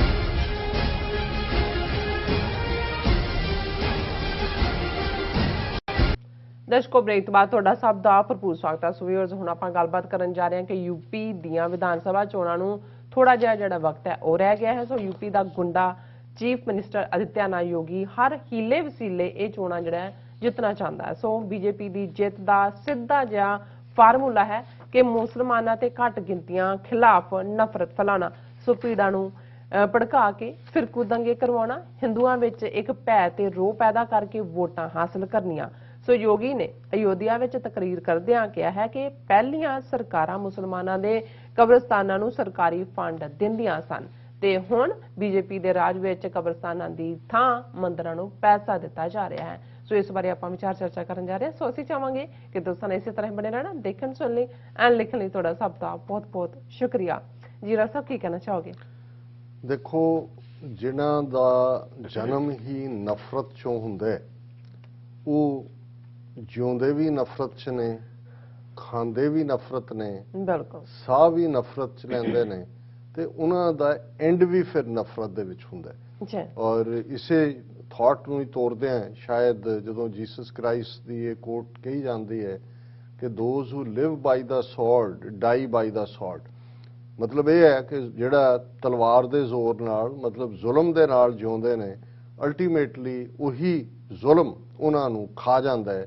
ਔਰ ਇਸੇ ਤੋਂ ਹੀ ਉਹਨਾਂ ਦਾ ਬਣਿਆ ਸਿਨ ਕਿਲਸ ਦਾ ਸਿਨਰ ਜੀ ਕਿ ਪਾਪੀ ਕੇ ਮਾਰਨੇ ਕੋ ਪਾਪ ਮਹਾਬਲੀ ਹੈ। ਬਿਲਕੁਲ 2014 ਤੋਂ ਭਾਰਤ ਦੇ ਵਿੱਚ ਉਹੀ ਨਫ਼ਰਤ ਦੇ ਪੁੱਤਰਾਂ ਦੇ ਹੱਥ ਕਪੁੱਤਰਾਂ ਦੇ ਜਿਹੜੀ ਹੈ ਉਹ ਸਿਆਸੀ ਵਾਗਡੋਰ ਆਈ ਹੈ। ਜੀ 1920ਵਿਆਂ 'ਚ ਇਸ ਥਾਟ ਦਾ ਹਿੰਦੂਤਵਾ ਜਿਸ ਨੂੰ ਅੱਜ ਕਿਹਾ ਜਾਂਦਾ ਹੈ, ਬ੍ਰਾਹਮਣਵਾਦ, ਜਿਹਦਾ ਓਰੀਜਨ ਤਾਂ 4000 ਸਾਲ ਪੁਰਾਣਾ ਨਫ਼ਰਤ 'ਚ ਹੈ, ਜਿਸ ਥਾਟ ਨੇ ਦੁਨੀਆ ਦੀ ਸਭ ਤੋਂ ਵੱਧ ਡਿਵਾਈਸਿਵ ਕਾਸਟ ਸਿਸਟਮ ਵਰਗੀ ਵਿਚਾਰਧਾਰਾ ਦਿੱਤੀ ਹੋਏ ਜਨਮ ਤੋਂ ਹੀ ਇੱਕ ਨਫ਼ਰਤ, ਜਿਸ ਨੂੰ ਅਲਾਮਾ ਇਕਬਾਲ ਦਾ ਅਸੀਂ ਜ਼ਿਕਰ ਕਰਦੇ ਹਾਂ ਕਿ ਆਹ ਸ਼ੂਦਰ ਕੇ ਲਈ ਹਿੰਦੁਸਤਾਨ ਗਮਖਾਨਾ ਹੈ, ਕਿ ਇੱਕ ਵੱਡੇ ਤਬਕੇ ਨੂੰ ਤੁਸੀਂ ਉਹਨਾਂ ਦੇ ਲਈ ਜਿਉਣਾ ਹਰਾਮ ਕਰ ਦਿਓ, ਗਮਖਾਨਾ ਬਣਾ ਦਿਓ, ਔਰਤਾਂ ਨੂੰ ਤੁਸੀਂ ਸ਼ੂਦਰਾਂ ਤੋਂ ਬਦਤਰ ਬਣਾ ਦਿਓ ਕਿ ਇਹ ਨਰਕ ਦੁਆਰੀ ਹੈ, ਔਰ ਆਪ ਤੁਸੀਂ ਉੱਪਰਲੀ ਜਿਹੜੀ ਹੈ ਉਹ ਪੌੜੀ ਦੇ ਉੱਤੇ ਬੈਠ ਕੇ ਬ੍ਰਹਮਾ ਦੇ ਪੁੱਤਰ ਬਣ ਕੇ ਬ੍ਰਾਹਮਣ ਬਣ ਜਾਓ, ਸਾਰੀ ਪਾਵਰ ਹਥਿਆ ਲਓ। ਔਰ ਇਸ ਸਾਰੇ ਦੇ ਚੱਲਦੇ ਆ ਜਦੋਂ ਇਹ ਵਿਚਾਰਧਾਰਾ ਨਫ਼ਰਤ ਦੀ, ਜਿਸ ਨੇ ਜੋ ਕੁਝ ਫੇਰ ਉਹਨਾਂ ਵਰਿਆਂ ਦੇ ਵਿੱਚ ਵਾਪਰਦਾ ਇਹਨਾਂ 100 ਸਾਲਾਂ 'ਚ 1920 ਤੋਂ ਲੈ ਕੇ ਜੇ ਅਸੀਂ 2014 ਤੱਕ ਕਹੀਏ ਕਿ ਕਿਵੇਂ ਹਿੰਦੂ ਮੁਸਲਮਾਨ ਨਫ਼ਰਤ, ਕਿਵੇਂ ਸਿੱਖਾਂ ਬੌਧੀਆਂ ਜੈਨੀਆਂ ਨੂੰ ਡੈਥ ਕਿਸ ਦੇ ਨਾਲ ਆਪਣਾ ਹਿੱਸਾ ਬਣਾਉਣਾ। ਔਰ 2014 ਤੋਂ ਬਾਅਦ ਜਿਹੜੇ ਗੁੰਡੇ ਦੋ ਮੋਦੀ ਅਮਿਤ ਸ਼ਾਹ ਜਿਹੜੇ ਪ੍ਰਾਈਮ ਮਿਨਿਸਟਰ ਔਰ ਹੋਮ ਮਿਨਿਸਟਰ ਬਣਦੇ ਨੇ, ਇਹੀ ਦੋ ਗੁੰਡੇ 2002 'ਚ ਹਜ਼ਾਰਾਂ ਮੁਸਲਮਾਨਾਂ ਦਾ ਖੂਨ ਜਿਹੜਾ ਉਹ ਗੁਜਰਾਤ ਦੇ ਵਿੱਚ ਡੋਲਦੇ ਨੇ। 50,000 ਤੋਂ ਜ਼ਿਆਦਾ ਸਿੱਖ ਕਿਸਾਨਾਂ ਨੂੰ ਜਿਹੜੇ ਅੱਧੀ ਸਦੀ ਤੋਂ ਕੱਛ ਔਰ ਭੁੱਜ ਦੇ ਵਿੱਚ ਆਬਾਦ ਸਨ, ਉਹਨਾਂ ਨੂੰ ਜਿਹੜਾ ਬੇਘਰੇ ਕਰਦੇ ਨੇ। ਹੁਣ ਉਹਨਾਂ ਦੇ ਹੱਥ ਪਾਵਰ, ਔਰ ਫਿਰ ਭਾਰਤ ਦਾ ਸਭ ਤੋਂ ਵੱਡਾ ਸੂਬਾ, ਲਗਭਗ 22 ਕਰੋੜ ਦੀ ਆਬਾਦੀ, ਜਿਹੜਾ ਦੁਨੀਆ ਦਾ ਆਬਾਦੀ ਦੇ ਲਿਹਾਜ਼ ਨਾਲ 8ਵਾਂ-9ਵਾਂ ਮੁਲਕ ਬਣ ਸਕਦਾ ਹੈ, ਯੂਪੀ, ਜਿਸ ਦੇ ਵਿੱਚ ਉਸ ਆਦਿੱਤਿਆਨਾਥ ਯੋਗੀ ਗੁੰਡੇ ਦੀ ਹਕੂਮਤ ਜਿਹੜੀ ਹੈ ਉਹ ਬਣਦੀ ਹੈ ਲਗਭਗ 4 ਸਾਲ 5 ਸਾਲ ਪਹਿਲਾਂ, ਜਿਹਦੇ ਖਿਲਾਫ ਬਹੁਤ ਸਾਰੇ ਮਰਡਰ ਕੇਸ। ਗੋਰਖਪੁਰ ਦਾ ਇਹ ਗੁੰਡਾ ਜਿਹੜਾ ਚੀਫ ਮਿਨਿਸਟਰ ਬਣਨ ਤੋਂ ਬਾਅਦ ਖੁਦ ਹੀ ਆਪਣੇ ਕੇਸ ਵਾਪਸ ਲੈ ਲੈਂਦਾ ਹੈ। ਔਰ ਇਸ ਗੱਲ ਦਾ ਧਿਆਨ ਰਹੇ ਕਿ ਜਦੋਂ 2017 ਦੇ ਵਿੱਚ ਮੋਦੀ ਇਸੇ ਗੁੰਡੇ ਯੋਗੀ ਦਾ ਕੈਂਪੇਨ ਕਰ ਰਿਹਾ ਸੀ ਯੂਪੀ ਦੇ ਵਿੱਚ, ਤੇ ਉੱਥੇ ਉਹਦੀਆਂ ਸਪੀਚਸ ਜਿਹੜੀਆਂ ਨੇ ਹੁਣ ਵੀ ਉਹਨੂੰ ਤੁਸੀਂ ਦੇਖ ਸਕਦੇ ਹੋ, ਉਹਦੇ 'ਚੋਂ ਕਹਿ ਰਿਹਾ ਸੀ ਕਿ ਵੀ ਇੱਕ ਪਾਸੇ ਇਹ ਯੋਗੀ ਹੈ ਮੱਠ ਬਣਾਉਣ ਵਾਲਾ, ਮੰਦਿਰ ਬਣਾਉਣ ਵਾਲਾ, ਦੂਸਰੇ ਪਾਸੇ ਉਹ ਨੇ ਜਿਹੜੇ ਕਬਰਸਤਾਨਾਂ ਨੂੰ ਜਿਹੜਾ ਉਹ ਜ਼ਮੀਨ ਦਿੰਦੇ ਨੇ। ਤੁਹਾਨੂੰ ਮੰਦਿਰ ਚਾਹੀਦਾ ਹੈ ਕਿ ਕਬਰਸਤਾਨ ਚਾਹੀਦਾ ਹੈ? ਔਰ ਲੋਕ ਇਹ ਮੋਦੀ ਲੋਕਾਂ ਤੋਂ ਪੁੱਛਦਾ ਸੀ, ਔਰ ਉਹਨਾਂ ਨੇ ਕਿਹਾ ਜੀ ਨਹੀਂ, ਸਾਨੂੰ ਤਾਂ ਮੰਦਿਰ ਚਾਹੀਦਾ। ਮਤਲਬ ਇਹ ਹੈ ਕਿ ਇਸ ਨਫ਼ਰਤ ਦੇ ਨਾਲ, ਔਰ ਫਿਰ ਲਵ ਜਿਹਾਦ ਔਰ ਗਊ ਮਾਤਾ ਔਰ ਦੂਸਰਾ ਮੁਸਲਮਾਨਾਂ ਦਾ ਕਤਲੇਆਮ ਕਰਕੇ ਗੁੰਡਾ ਯੋਗੀ ਚੀਫ ਮਿਨਿਸਟਰ ਬਣਦਾ 2017 ਦੇ ਵਿੱਚ। ਔਰ ਫਿਰ ਇਸ ਪੀਰੀਅਡ 'ਚ ਇਹਨੇ ਕਿੰਨੇ ਹਜ਼ਾਰ ਝੂਠੇ ਪੁਲਿਸ ਮੁਕਾਬਲੇ ਬਣਾਏ ਨੇ। ਆ ਲਖੀਮਪੁਰ ਖੀਰੀ ਦੀ ਘਟਨਾ, ਆ 2 ਦਿਨ ਪਹਿਲਾਂ ਸੁਪਰੀਮ ਕੋਰਟ ਨੇ ਜਿਹੜਾ ਉਹ ਸੁਪਰੀਮ ਕੋਰਟ ਵੀ ਝਾੜਾਂ ਪਾ ਕੇ ਥੱਕ ਗਿਆ। ਉਹਨਾਂ ਨੇ ਕਿਹਾ ਕਿ ਭਾਈ ਅਸੀਂ ਤਾਂ ਹੁਣ ਪੰਜਾਬ ਹਰਿਆਣਾ ਹਾਈ ਕੋਰਟ ਦਾ ਕੋਈ ਜੱਜ ਲਾਵਾਂਗੇ ਕਿ ਭਾਈ ਤੁਸੀਂ ਕਿਵੇਂ ਉੱਥੇ ਪ੍ਰੋਟੈਕਟ ਕਰ ਰਹੀ ਹੈ ਤੁਹਾਡੀ ਉਹ ਗੁੰਡਾ ਸਿਸਟਮ, ਗੁੰਡਿਆਂ ਦੀ ਪੁਲਿਸ ਕਿਸਾਨਾਂ ਨੂੰ ਕਿਵੇਂ ਗੱਡੀਆਂ ਨੂੰ ਐਜ਼ ਏ ਹਥਿਆਰ ਵਰਤ ਕੇ ਦਰੜਿਆ।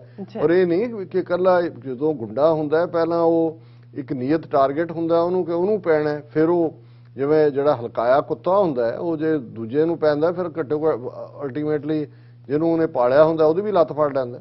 ਹੁਣ ਹਾਲਾਤ ਇਹੀ ਬਣੇ ਹੋਏ ਨੇ, ਔਰ ਇਸ ਕਰਕੇ ਇਹਨਾਂ ਨੂੰ ਇਹ ਫੀਅਰ ਹੈ ਕਿ ਇਸ ਵਾਰ 2022 ਦੀਆਂ ਚੋਣਾਂ 'ਚ ਜਿਵੇਂ ਕਿ ਹਿਮਾਚਲ ਦੇ ਵਿੱਚ ਪਾਰਲੀਮੈਂਟ ਦੀ 1 ਸੀਟ, 3 ਸੀਟਾਂ ਇਹਨਾਂ ਨੇ ਲੂਜ਼ ਕੀਤੀਆਂ। ਕਿਸਾਨ ਅੰਦੋਲਨ ਦੇ ਚੱਲਦੇ ਆ ਵੈਸਟਰਨ ਯੂਪੀ ਦੇ ਵਿੱਚ ਜਾਟ ਜਿਹੜੇ ਨੇ ਉਹ ਵਿਗੜੇ ਹੋਏ ਨੇ ਇਹਨਾਂ ਤੋਂ, ਔਰ ਉਹਨਾਂ ਨੂੰ ਵੀ ਰਿਅਲਾਈਜ਼ ਹੋ ਰਿਹਾ ਵੀ ਇਹ ਤਾਂ ਬ੍ਰਾਹਮਣ ਬਾਣੀਏ ਸਾਨੂੰ ਵਰਤ ਗਏ। ਉਹਨਾਂ ਵਿਚਲਾ ਜਾਟ ਵੀ ਜਿਹੜਾ ਜਾਗ ਰਿਹਾ। ਹਰਿਆਣੇ ਦੇ ਵਿੱਚ ਵੀ ਅਸੀਂ ਉਸ ਤਬਦੀਲੀ ਨੂੰ ਦੇਖ ਰਹੇ। ਸੋ ਉਹਨਾਂ ਨੂੰ ਇਹ ਲੱਗਦਾ ਹੈ ਕਿ ਪਹਿਲਾਂ ਤਾਂ ਕਿਉਂਕਿ ਮੋਦੀ ਜਦੋਂ 2019 ਦੇ ਵਿੱਚ ਜਾਂ 2014 'ਚ ਵੀ ਆਇਆ, ਸਬਕਾ ਸਾਥ ਸਬਕਾ ਵਿਕਾਸ ਡਿਵੈਲਪਮੈਂਟ ਦਾ ਏਜੰਡਾ ਮੀਡੀਆ ਨੂੰ ਕੰਟਰੋਲ ਕਰਕੇ ਝੂਠ ਪ੍ਰਚਾਰਿਆ ਗਿਆ ਕਿ ਮੋਦੀ 2002 ਤੋਂ 2001 ਤੋਂ ਆਲਮੋਸਟ ਜਿਹੜਾ ਹੈ ਉਹ ਜਿੰਨੇ 10 ਸਾਲ ਜਾਂ ਉਸ ਤੋਂ ਥੋੜਾ ਜ਼ਿਆਦਾ ਚੀਫ ਮਿਨਿਸਟਰ ਰਿਹਾ ਗੁਜਰਾਤ ਦਾ, ਦੇਖੋ ਜੀ ਕਿੰਨਾ ਵਿਕਾਸ ਕੀਤਾ। ਹੁਣ ਉਹ ਆਉਂਦਾ ਕਿ ਸਭ ਫੇਕ ਡੇਟਾ, ਫੇਕ ਖਬਰਾਂ, ਸਿਰਫ ਤੇ ਸਿਰਫ ਪ੍ਰੋਪੇਗੈਂਡਾ। ਪਰ ਇਹ ਸੌਦਾ ਵਿਕਿਆ।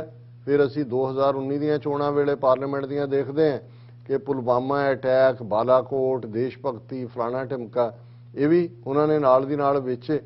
ਔਰ ਹੁਣ ਕਿਉਂਕਿ ਐਕਸਪੋਜ਼ ਨੇ, ਪਰ ਇਹਨਾਂ ਨੂੰ ਲੱਗਦਾ ਹੈ ਕਿ ਵੀ ਜਾਓ, go back to the old agenda, ਜੋ ਸੁਬਰਾਮਨੀਅਨ ਸਵਾਮੀ ਇਹਨਾਂ ਦਾ ਆਈਡੀਆਲੋਗ ਵੀ ਕਹਿੰਦਾ। ਉਹ ਕਹਿੰਦਾ ਕਦੇ ਵਿਕਾਸ ਜਾਂ ਦੂਜੇ ਦੇ ਨਾਂ ਥੱਲੇ ਵੀ ਕਦੇ ਚੋਣਾਂ ਜਿੱਤੀ। ਇਹ ਤਾਂ ਐਮੋਸ਼ਨ ਭੜਕਾਓ, ਤੇ ਐਮੋਸ਼ਨ ਕੀ ਰਹਿ ਗਈ? ਮੁਸਲਮਾਨਾਂ ਦੇ ਖਿਲਾਫ ਪ੍ਰੋਪੇਗੈਂਡਾ, ਦਲਿਤਾਂ ਦੇ ਖਿਲਾਫ, ਸਿੱਖਾਂ ਦੇ ਖਿਲਾਫ, ਜੋ ਹਾਲ ਕਿਸਾਨ ਲਹਿਰ ਨੂੰ ਲੈ ਕੇ ਕਿਵੇਂ ਉਹ ਜਿਹੜੀ, ਹੁਣ ਮੈਂ ਉਹਦੇ ਲਈ ਲਫ਼ਜ਼ ਜੇ ਕਵਾਂ ਤਾਂ ਮੇਰੇ ਕਈ ਵਾਰੀ ਆਪਣੇ ਵੀ ਕਹਿੰਦੇ ਨੇ ਡਾਕਟਰ ਸਾਹਿਬ ਤੁਹਾਡੇ ਮੂੰਹ ਚੰਗਾ ਨਹੀਂ ਲੱਗ, ਕੰਗਨਾ ਰਣੌਤ ਉਹਨੂੰ ਪਦਮ ਸ਼੍ਰੀ ਅਵਾਰਡ ਦਿੱਤਾ ਹੈ, ਤੇ ਉਹ ਟਵੀਟ ਕਰਕੇ ਕਹਿ ਰਹੀ ਹੈ ਕਿ ਇਹ ਮੈਨੂੰ ਇਸ ਲਈ ਮਿਲਿਆ ਕਿਉਂਕਿ ਮੈਂ ਖਾਲਿਸਤਾਨੀਆਂ ਤੇ ਜਿਹਾਦੀਆਂ ਦੇ ਖਿਲਾਫ ਜਿਹੜਾ ਡਟ ਕੇ ਸਟੈਂਡ ਲਿਆ। ਹੁਣ ਜਿੱਥੇ ਇਸ ਕਿਸਮ ਦੇ ਲੋਕਾਂ ਦੀ ਪੁਸ਼ਤਪਨਾਹੀ ਹੋ ਰਹੀ ਹੈ, ਨਫ਼ਰਤ ਚਾਰ ਚਫੇਰੇ ਹੈ, ਔਰ ਜਿਹੜਾ ਵੀ ਕੋਈ ਵੱਧ ਤੋਂ ਵੱਧ ਗੁੰਡਾਗਰਦੀ ਕਰਦਾ ਹੈ, ਹੁਣ ਉਹ ਅਜੇ ਮਿਸ਼ਰਾ ਜਿਹਦੇ ਮੁੰਡੇ ਨੇ ਸਾਰੀ ਗੁੰਡਾਗਰਦੀ, ਅੱਜ ਵੀ ਉਹ ਹੋਮ ਮਿਨਿਸਟਰੀ 'ਚ ਸੈਕੰਡ ਉਹਨੂੰ ਬਣਾਇਆ ਹੋਇਆ, ਖੁਦ ਮਰਡਰ ਦੇ ਕੇਸ ਉਹਦੇ ਉੱਤੇ ਨੇ। ਹੁਣ ਮੈਨੂੰ ਇਹ ਨਜ਼ਰ ਆ ਰਿਹਾ ਕਿ ਯੂਪੀ ਦੀਆਂ ਚੋਣਾਂ ਤੋਂ ਪਹਿਲਾਂ ਇੱਕ ਪਾਸੇ ਪੰਜਾਬ 'ਚ ਵੀ ਖੇਡ ਖੇਡੀ ਜਾ ਰਹੀ ਹੈ, ਉਹਦੀ ਅਸੀਂ ਕੱਲ ਗੱਲ ਕੀਤੀ ਸੀ, ਆਉਣ ਵਾਲੇ ਪੀਰੀਅਡ 'ਚ ਵੀ ਕਰਾਂਗੇ। ਇਹਨਾਂ ਨੂੰ ਇਹ ਜਿਹੜਾ ਹੈ 2022 ਦੀਆਂ ਚੋਣਾਂ ਤੋਂ ਪਹਿਲੇ ਅਗਲੇ 2-4 ਮਹੀਨੇ 'ਚ ਫਿਰਕੂ ਨਫ਼ਰਤ ਫੈਲਾ ਕੇ ਮੁਸਲਮਾਨਾਂ ਦਾ ਵਡਾਂਗਾ ਕਰਨਾ, ਕਤਲੇਆਮ ਕਰਨਾ। ਉਸੇ ਤਰ੍ਹਾਂ ਕੋਈ ਨਾ ਕੋਈ ਘਟਨਾ ਪਾ ਕੇ ਝੂਠੀ ਸੱਚੀ ਜੋ ਇਹਨਾਂ ਦਾ ਤੌਰ ਤਰੀਕਾ ਹੁੰਦਾ, ਕਿਉਂਕਿ ਅਸੀਂ ਅਯੁੱਧਿਆ 'ਚ ਦੀਵਾਲੀ ਦੇ ਮੌਕੇ ਵੀ ਔਰ ਉਸ ਤੋਂ ਬਾਅਦ ਵੀ ਜਿਸ ਕਿਸਮ ਦੀਆਂ ਤਕਰੀਰਾਂ ਇਹ ਯੋਗੀ ਕਰ ਰਿਹਾ, ਔਰ ਇਹਨਾਂ ਦਾ ਹੈਡਲਾਈਨ ਅੱਜ ਲੱਗੀ ਹੋਈ ਹੈ ਉਹਨਾਂ ਦੇ ਮੇਨ ਨਿਊਜ਼ਪੇਪਰਸ ਦੀ, temples now get funds only kabristans benefited earlier, Adityanath Yogi. ਉਹ ਇਹ ਭੀੜ ਨੂੰ ਉੱਥੇ ਕਹਿ ਰਿਹਾ ਅਯੁੱਧਿਆ ਦੇ ਵਿੱਚ ਕਿ ਜਿਹੜੀਆਂ ਪਹਿਲੀਆਂ ਸਰਕਾਰਾਂ ਸੀ ਉਹ ਤਾਂ ਪਬਲਿਕ ਦੀ ਮਨੀ ਜਿਹੜੀ ਆ ਉਹ ਕਬਰਸਤਾਨ ਬਣਾਉਣ ਤੇ, ਕਿ ਮੁਸਲਮਾਨਾਂ ਨੂੰ ਅਪੀਜ਼ ਕਰਨ ਤੇ ਖਰਚ ਕਰਦੀਆਂ ਸੀ, ਪਰ ਉਹਦੀ ਸਰਕਾਰ ਨੇ ਹੁਣ ਇਹ ਪੈਸਾ reconstruction and beautification of temples, ਮੰਦਰਾਂ ਨੂੰ ਬਣਾਉਣਾ ਔਰ ਸੋਹਣੇ ਕਰਨਾ, ਔਰ ਇਹ ਉਹਨੇ ਅਯੁੱਧਿਆ ਦੇ ਵਿੱਚ ਖਲੋ ਕੇ, ਜਿੱਥੇ ਕਿ ਟੈਕਸ ਪੇਅਰਸ ਮਨੀ ਪਾਣੀ ਵਾਂਗ ਬਹਾਈ ਜਾ ਰਹੀ ਹੈ। ਫਿਰ ਉਹਨੇ ਕਿਹਾ ਕਿ ਜੀ ਹੀ sad those who loved Kabristan invested public money on such places, and those who love Dharm and Sanskriti are using the money on the uplift of religion and culture। ਕਿ ਅਸੀਂ ਤਾਂ ਹਿੰਦੂ ਮਜ਼ਹਬ ਔਰ ਤਹਿਜ਼ੀਬ ਨੂੰ ਖੜਾ ਕਰ ਰਹੇ ਹਾਂ, ਜਿਹੜੇ ਦੂਸਰੇ ਨੇ ਮੁਸਲਮਾਨਾਂ ਨੂੰ ਅਪੀਜ਼ ਕਰਨ ਵਾਲੇ ਉਹ ਕਬਰਸਤਾਨ ਬਣਾ ਰਹੇ ਸੀ। This is what is difference in thinking between BJP government and previous government, ਕਿ ਸਾਡੇ 'ਚ ਤੇ ਦੂਸਰਿਆਂ 'ਚ ਇਹੀ ਫਰਕ ਹੈ। ਔਰ ਇਸ ਸਾਰੇ ਦੇ ਨਾਲ ਕੱਲੀ ਤੁਸੀਂ ਇੱਕ ਖਬਰ ਨੂੰ ਦੇਖ ਕੇ ਕਹੋ ਜੀ ਸ਼ਾਇਦ ਇਹ ਨਹੀਂ ਹੈ। ਹੁਣ ਤੁਸੀਂ ਸੁਪਰੀਮ ਕੋਰਟ ਦੇ ਵਿੱਚ ਇੰਡੀਅਨ ਗਵਰਨਮੈਂਟ ਇਹ ਕਹਿੰਦੀ ਹੈ ਜੀ ਚਾਰੋਂ ਧਾਮ ਜਿਹੜੇ ਨੇ ਹਿੰਦੂਆਂ ਦੇ, 4 ਧਾਮ ਕਿੰਨੀਆਂ ਪੂਰੀਆਂ ਨੇ, ਉਹਨਾਂ ਨੂੰ ਅਸੀਂ ਸੜਕ ਪ੍ਰੋਜੈਕਟ ਰਾਹੀਂ ਜੋੜਨਾ। ਹੁਣ ਮਤਲਬ ਇਹ ਹੈ ਕਿ ਰਾਹ 'ਚ ਹਜ਼ਾਰਾਂ ਦੀ ਗਿਣਤੀ ਦਰਖਤ ਕੱਟਣੇ ਪੈਣਗੇ, ਲੋਕ ਉਜਾੜੇ ਜਾਣਗੇ, ਔਰ ਪਰ ਉਹ ਕਹਿ ਰਹੇ ਨੇ ਜੀ ਕਿਉਂਕਿ ਇਹ ਦੇਹਰਾਦੂਨ ਔਰ ਇਹ ਚਾਰੋਂ ਧਾਮ ਚੀਨ ਦਾ ਅਸੀਂ ਸਿਕਿਉਰਿਟੀ ਰੀਜ਼ਨਸ ਕਰਕੇ। ਹੁਣ ਸੁਪਰੀਮ ਕੋਰਟ ਵੀ ਜਿਹੜੀ ਉਹ ਇਹ ਕਹਿ ਰਹੀ ਹੈ ਵੀ ਵੀ ਆਰ ਇਨ ਏ ਫਿਕਸ, ਕਿ ਵੀ ਇੱਕ ਪਾਸੇ ਤੁਸੀਂ ਐਨਵਾਇਰਨਮੈਂਟਲ ਹੈਜ਼ਰਡ ਪੈਦਾ ਕਰੋਗੇ, ਪਰ we must tell our predicament if the center says they are doing it for tourism, we understand and we can impose more stringent conditions, but when it is needed to defend the nation's borders, it's a serious predicament। ਕਿ ਜੇ ਤੁਸੀਂ ਕਹਿੰਦੇ ਜੀ ਅਸੀਂ ਤਾਂ ਇਹ tourism promote ਕਰ ਰਹੇ ਹਾਂ, ਅਸੀਂ ਨਾ ਵੀ ਕਹਿ ਸਕਦੇ ਸੀ, ਪਰ ਇਹ ਤਾਂ ਹੁਣ ਨੇਸ਼ਨ ਦੀ ਸਿਕਿਉਰਿਟੀ, ਮਤਲਬ ਸੁਪਰੀਮ ਕੋਰਟ ਵੀ ਜਿਹੜਾ ਉਹ ਕੰਪਲੀਸਿਟ ਹੈ। ਔਰ ਈਵਨ ਇੱਥੋਂ ਤੱਕ ਹਿੰਦੂਤਵਾਦ ਦੀ ਇਹ ਨਫ਼ਰਤ ਦੀ ਲਾਈਨ ਹੈ ਕਿ ਪੀ ਚਿਦੰਬਰਮ ਜਿਹੜਾ ਅਦਰਵਾਈਜ਼ ਬੜਾ ਲਿਬਰਲ ਬਣਦਾ, ਉਹ ਕਹਿੰਦਾ Ayodhya verdict right because both sides accepted it. ਉਹਨੇ ਕਿਹਾ ਜੀ ਇਹ ਬਿਲਕੁਲ ਠੀਕ ਫੈਸਲਾ ਦਿੱਤਾ ਕਿਉਂਕਿ ਦੋਨਾਂ ਧਿਰਾਂ ਨੇ ਮੰਨ ਲਿਆ। ਹੁਣ ਬੱਕਰਾ ਜੇ ਜੇਬਾ ਹੋ ਗਿਆ ਉਸ ਨੂੰ ਕਰ ਦਿੱਤਾ ਕਸਾਈ ਨੇ, ਇਹਦਾ ਮਤਲਬ ਉਹ ਆਪਣੀ ਰਜ਼ਾਮੰਦੀ ਦੇ ਨਾਲ ਮਰਿਆ, ਕਿਉਂਕਿ ਉਹਨੇ ਕੋਈ ਪ੍ਰੋਟੈਸਟ ਤਾਂ ਨਹੀਂ ਹੋਇਆ, ਉਹਨਾਂ ਨੇ ਮੰਨ ਲਿਆ ਇਹ ਸਾਰੇ ਨੂੰ। ਔਰ ਇਹ ਬਿਲਕੁਲ ਮਾਇਆਵਤੀ ਵੀ ਇਹ ਕਹਿ ਰਹੀ ਹੈ ਕਿ BJP want UP polls to be Hindu Muslim affair, ਕਿ ਅਲਟੀਮੇਟਲੀ ਇਹਨੂੰ ਡਿਵਾਈਡ ਕਰਨ ਜਾ ਰਹੇ ਨੇ। ਸੋ ਕਿਸ ਹੱਦ ਤੱਕ ਇਹ ਵਾਇਲੈਂਟ ਮਾਹੌਲ ਬਣੇਗਾ, ਕਈ ਵਾਰ ਉਸ ਨੂੰ ਦੇਖ ਕੇ ਇੱਕ ਬਹੁਤ ਤੁਸੀਂ ਚੰਚਨਾਹਟ ਮਹਿਸੂਸ ਕਰਦੇ ਹੋ ਕਿ ਇਹ ਨਫ਼ਰਤ ਹੋਰ ਕਿੰਨੀਆਂ ਜਾਨਾਂ ਨੂੰ ਨਿਗਲੇਗੀ। ਮੁਸਲਮਾਨ, ਈਸਾਈ, ਦਲਿਤ, ਸਿੱਖ ਆਪਣੀਆਂ ਲਾਸ਼ਾਂ ਗਿਣ ਰਹੇ ਨੇ, ਗਿਣਨਗੇ ਇਹ ਵੋਟਾਂ ਗਿਣਨਗੇ। ਜੀ ਡਾਕਟਰ ਸਾਹਿਬ ਤੁਹਾਡਾ ਬਹੁਤ ਬਹੁਤ ਧੰਨਵਾਦ। ਸਾਥ ਨੇ ਬ੍ਰੇਕ ਵਿਊਅਰਸ ਤੁਸੀਂ ਕਿਤੇ ਨਹੀਂ ਜਾਣਾ, ਮਿਲਦੇ ਹਾਂ after this short break.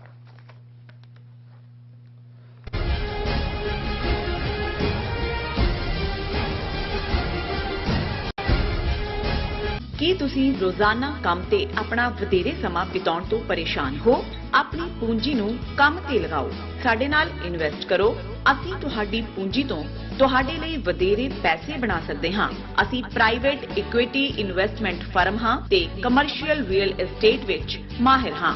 Property management, leasing, asset management, commercial real estate investment ਵਿੱਚ ਸਾਰੀਆਂ ਸੇਵਾਵਾਂ ਲਈ ਅਮਰੀਕਾ ਭਰ ਵਿੱਚੋਂ ਤੁਸੀਂ ਸਾਡੇ ਤੱਕ ਪਹੁੰਚ ਕਰ ਸਕਦੇ ਹੋ। ਆਜ਼ਾਦ ਕਮਰਸ਼ੀਅਲ ਰੀਅਲਟੀ ਸਰਵਿਸਿਜ਼ ਤੇ Azad family trust, 701 North Post Oak Road, suite number 204, Houston, Texas. ਤੁਸੀਂ ਸਾਨੂੰ ਸਾਡੇ ਫੋਨ ਨੰਬਰ 7136861277 ਤੇ ਵੀ ਸੰਪਰਕ ਕਰ ਸਕਦੇ ਹੋ। ਆਜ਼ਾਦ ਕਮਰਸ਼ੀਅਲ ਰੀਅਲਟੀ ਸਰਵਿਸ। ਕਦੋਂ ਤੱਕ, ਹਾਂ ਕਦੋਂ ਤੱਕ ਅਸੀਂ ਭਾਰਤ ਅਤੇ ਦੁਨੀਆ ਭਰ ਦੇ ਵਿੱਚ ਵਸਦੇ ਸਿੱਖਾਂ ਦੇ ਮਸਲਿਆਂ ਤੇ ਭਾਰਤੀ ਚੈਨਲਾਂ ਦਾ ਝੂਠਾ ਪ੍ਰੋਪੇਗੈਂਡਾ ਬਰਦਾਸ਼ਤ ਕਰਦੇ ਰਹਾਂਗੇ?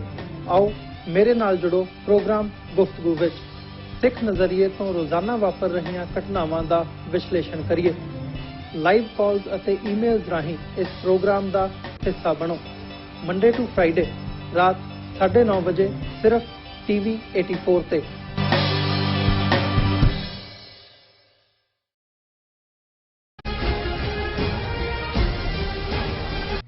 Viewers welcome back to programme. So viewers ਹੁਣ ਆਪਾਂ ਗੱਲਬਾਤ ਕਰਾਂਗੇ ਭਾਰਤ ਤੇ ਅਫਗਾਨਿਸਤਾਨ ਦੇ ਹਵਾਲੇ ਨਾਲ ਕਿ ਅਫਗਾਨਿਸਤਾਨ ਦੇ ਮੁੱਦੇ ਤੇ ਬੇਸ਼ੱਕ ਭਾਰਤ ਰਿੰਗ ਤੋਂ ਬਾਹਰ ਹੈ ਪਰ ਉਹ ਆਪਣੀ ਮੋੜ ਵਾਪਸੀ ਕਰਨ ਦੇ ਆਹਰ ਵਿੱਚ ਹੈ। ਸੋ ਭਾਰਤ ਦੇ national security adviser Ajit Doval ਵੱਲੋਂ ਅਫਗਾਨਿਸਤਾਨ ਸੰਬੰਧੀ 8 ਦੇਸ਼ਾਂ ਦੀ ਇੱਕ ਜਿਹੜੀ ਮੀਟਿੰਗ ਇਸ ਵੇਲੇ ਦਿੱਲੀ ਵਿੱਚ ਚੱਲ ਰਹੀ ਹੈ। ਚੀਨ ਤੇ ਪਾਕਿਸਤਾਨ ਨੇ ਇਸ ਵਿੱਚ ਸ਼ਮੂਲੀਅਤ ਕਰਨ ਤੋਂ ਨਾ ਕਰ ਦਿੱਤੀ ਸੀ। ਸੋ ਇਸ ਬਾਰੇ ਆਪਾਂ ਵਿਚਾਰ ਚਰਚਾ ਕਰਨ ਜਾ ਰਹੇ ਹਾਂ। ਸੋ ਅਸੀਂ ਚਾਹਾਂਗੇ ਕਿ ਤੁਸੀਂ ਇਸੇ ਤਰ੍ਹਾਂ ਬਣੇ ਰਹਿਣਾ। ਦੇਖਣ ਸੁਣ ਲਈ ਲਿਖਣ ਲਈ ਤੁਹਾਡਾ ਸਭ ਦਾ ਬਹੁਤ ਬਹੁਤ ਧੰਨਵਾਦ ਜੀ। ਡਾਕਟਰ ਸਾਹਿਬ ਕੀ ਕਹਿਣਾ ਚਾਹੋਗੇ?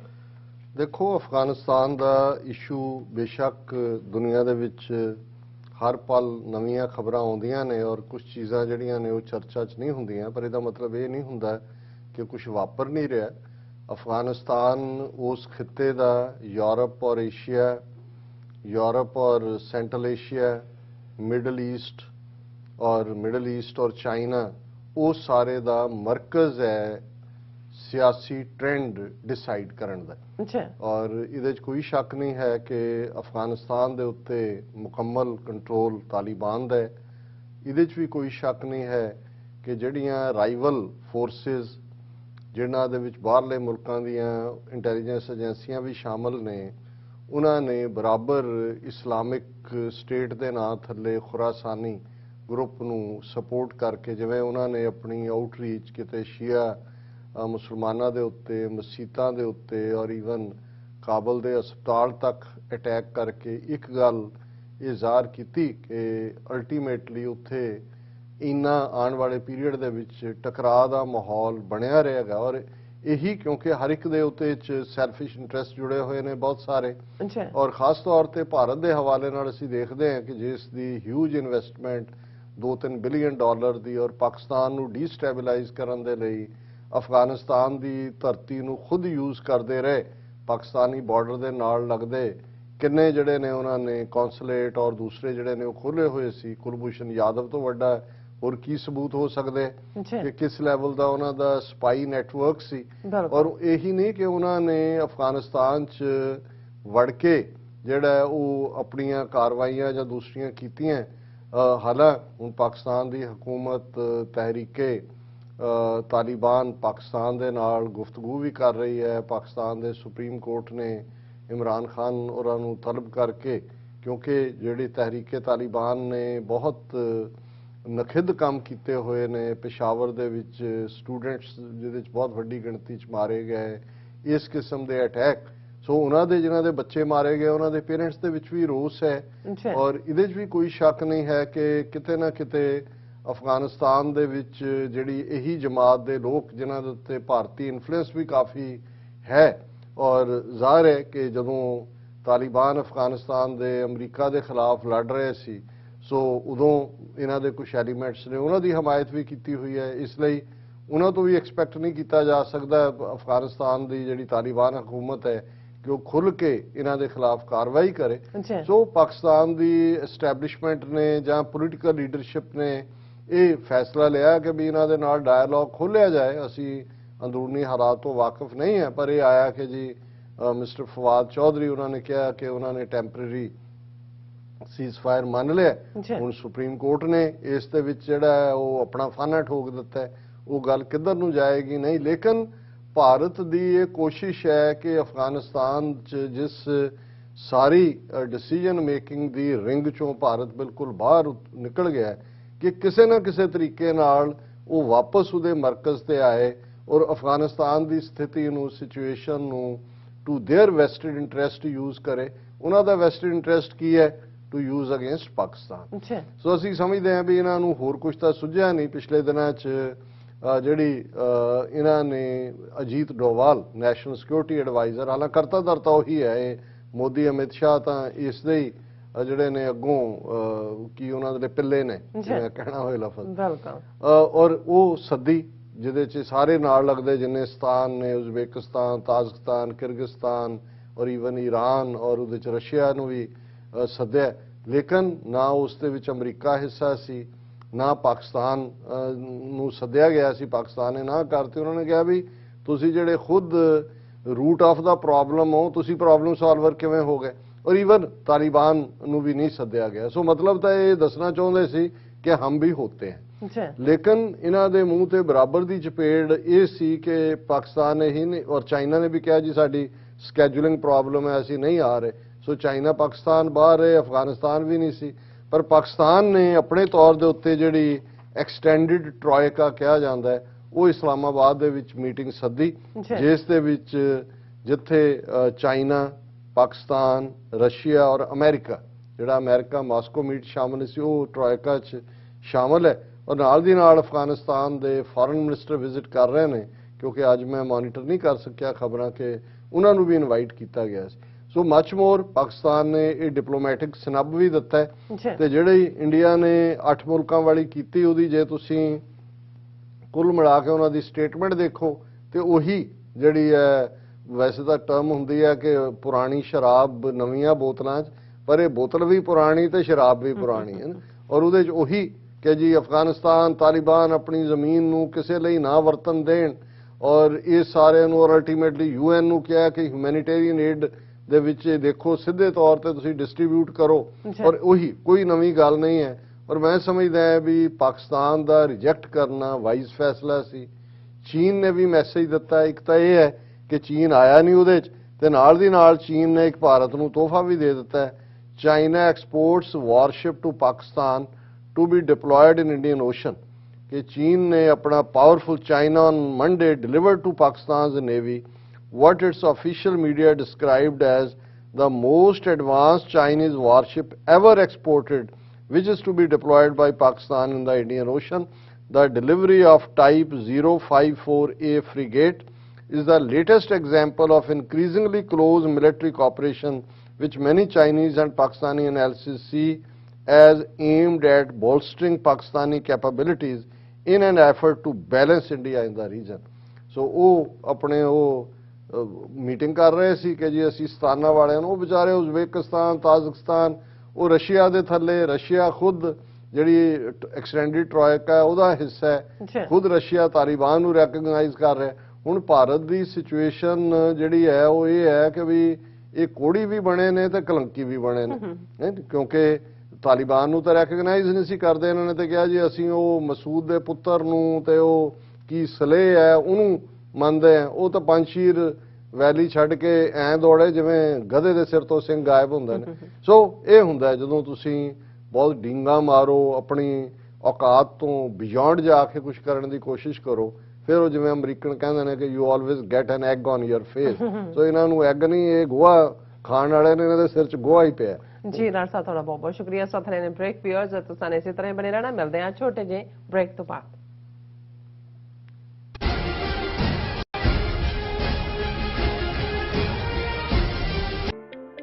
ਸਿਗਨੇਚਰ ਟਰੱਕ ਸਰਵਿਸ ਰਾਊਟ 81 ਉੱਤੇ ਐਗਜ਼ਿਟ 235 ਤੇ ਟਰੱਕਰ ਵੀਰਾਂ ਲਈ 24 ਘੰਟੇ ਰੋਡ ਸਰਵਿਸ ਦੀ ਸੁਵਿਧਾ ਮੌਜੂਦ। Heavy duty repair, oil change, ਪੁਰਾਣੇ ਅਤੇ ਨਵੇਂ tyre, computer diagnostic, DPF cleaning, brake service ਜਾਂ ਰਸਤੇ ਵਿੱਚ ਆਈ ਹਰ ਤਰ੍ਹਾਂ ਦੀ ਰਿਪੇਅਰ ਪ੍ਰੋਫੈਸ਼ਨਲ ਟੀਮ ਵੱਲੋਂ ਕੀਤੀ ਜਾਂਦੀ ਹੈ। ਬ੍ਰੇਕਫਾਸਟ, ਲੰਚ ਅਤੇ ਡਿਨਰ ਲਈ ਪੰਜਾਬੀ ਢਾਬੇ ਦਾ ਆਨੰਦ ਵੀ ਮਾਣੋ। ਡਰਾਈਵਰ ਅਤੇ ਟਰੱਕ ਆਪਰੇਟਰ ਵੀਰ ਡਿਸਪੈਚ ਦੀ ਸਰਵਿਸ ਲਈ ਸਾਡੇ ਨਾਲ ਸੰਪਰਕ ਕਰਨ। Signature truck service 58 triangle drive, Weyers Cave, Virginia 24486।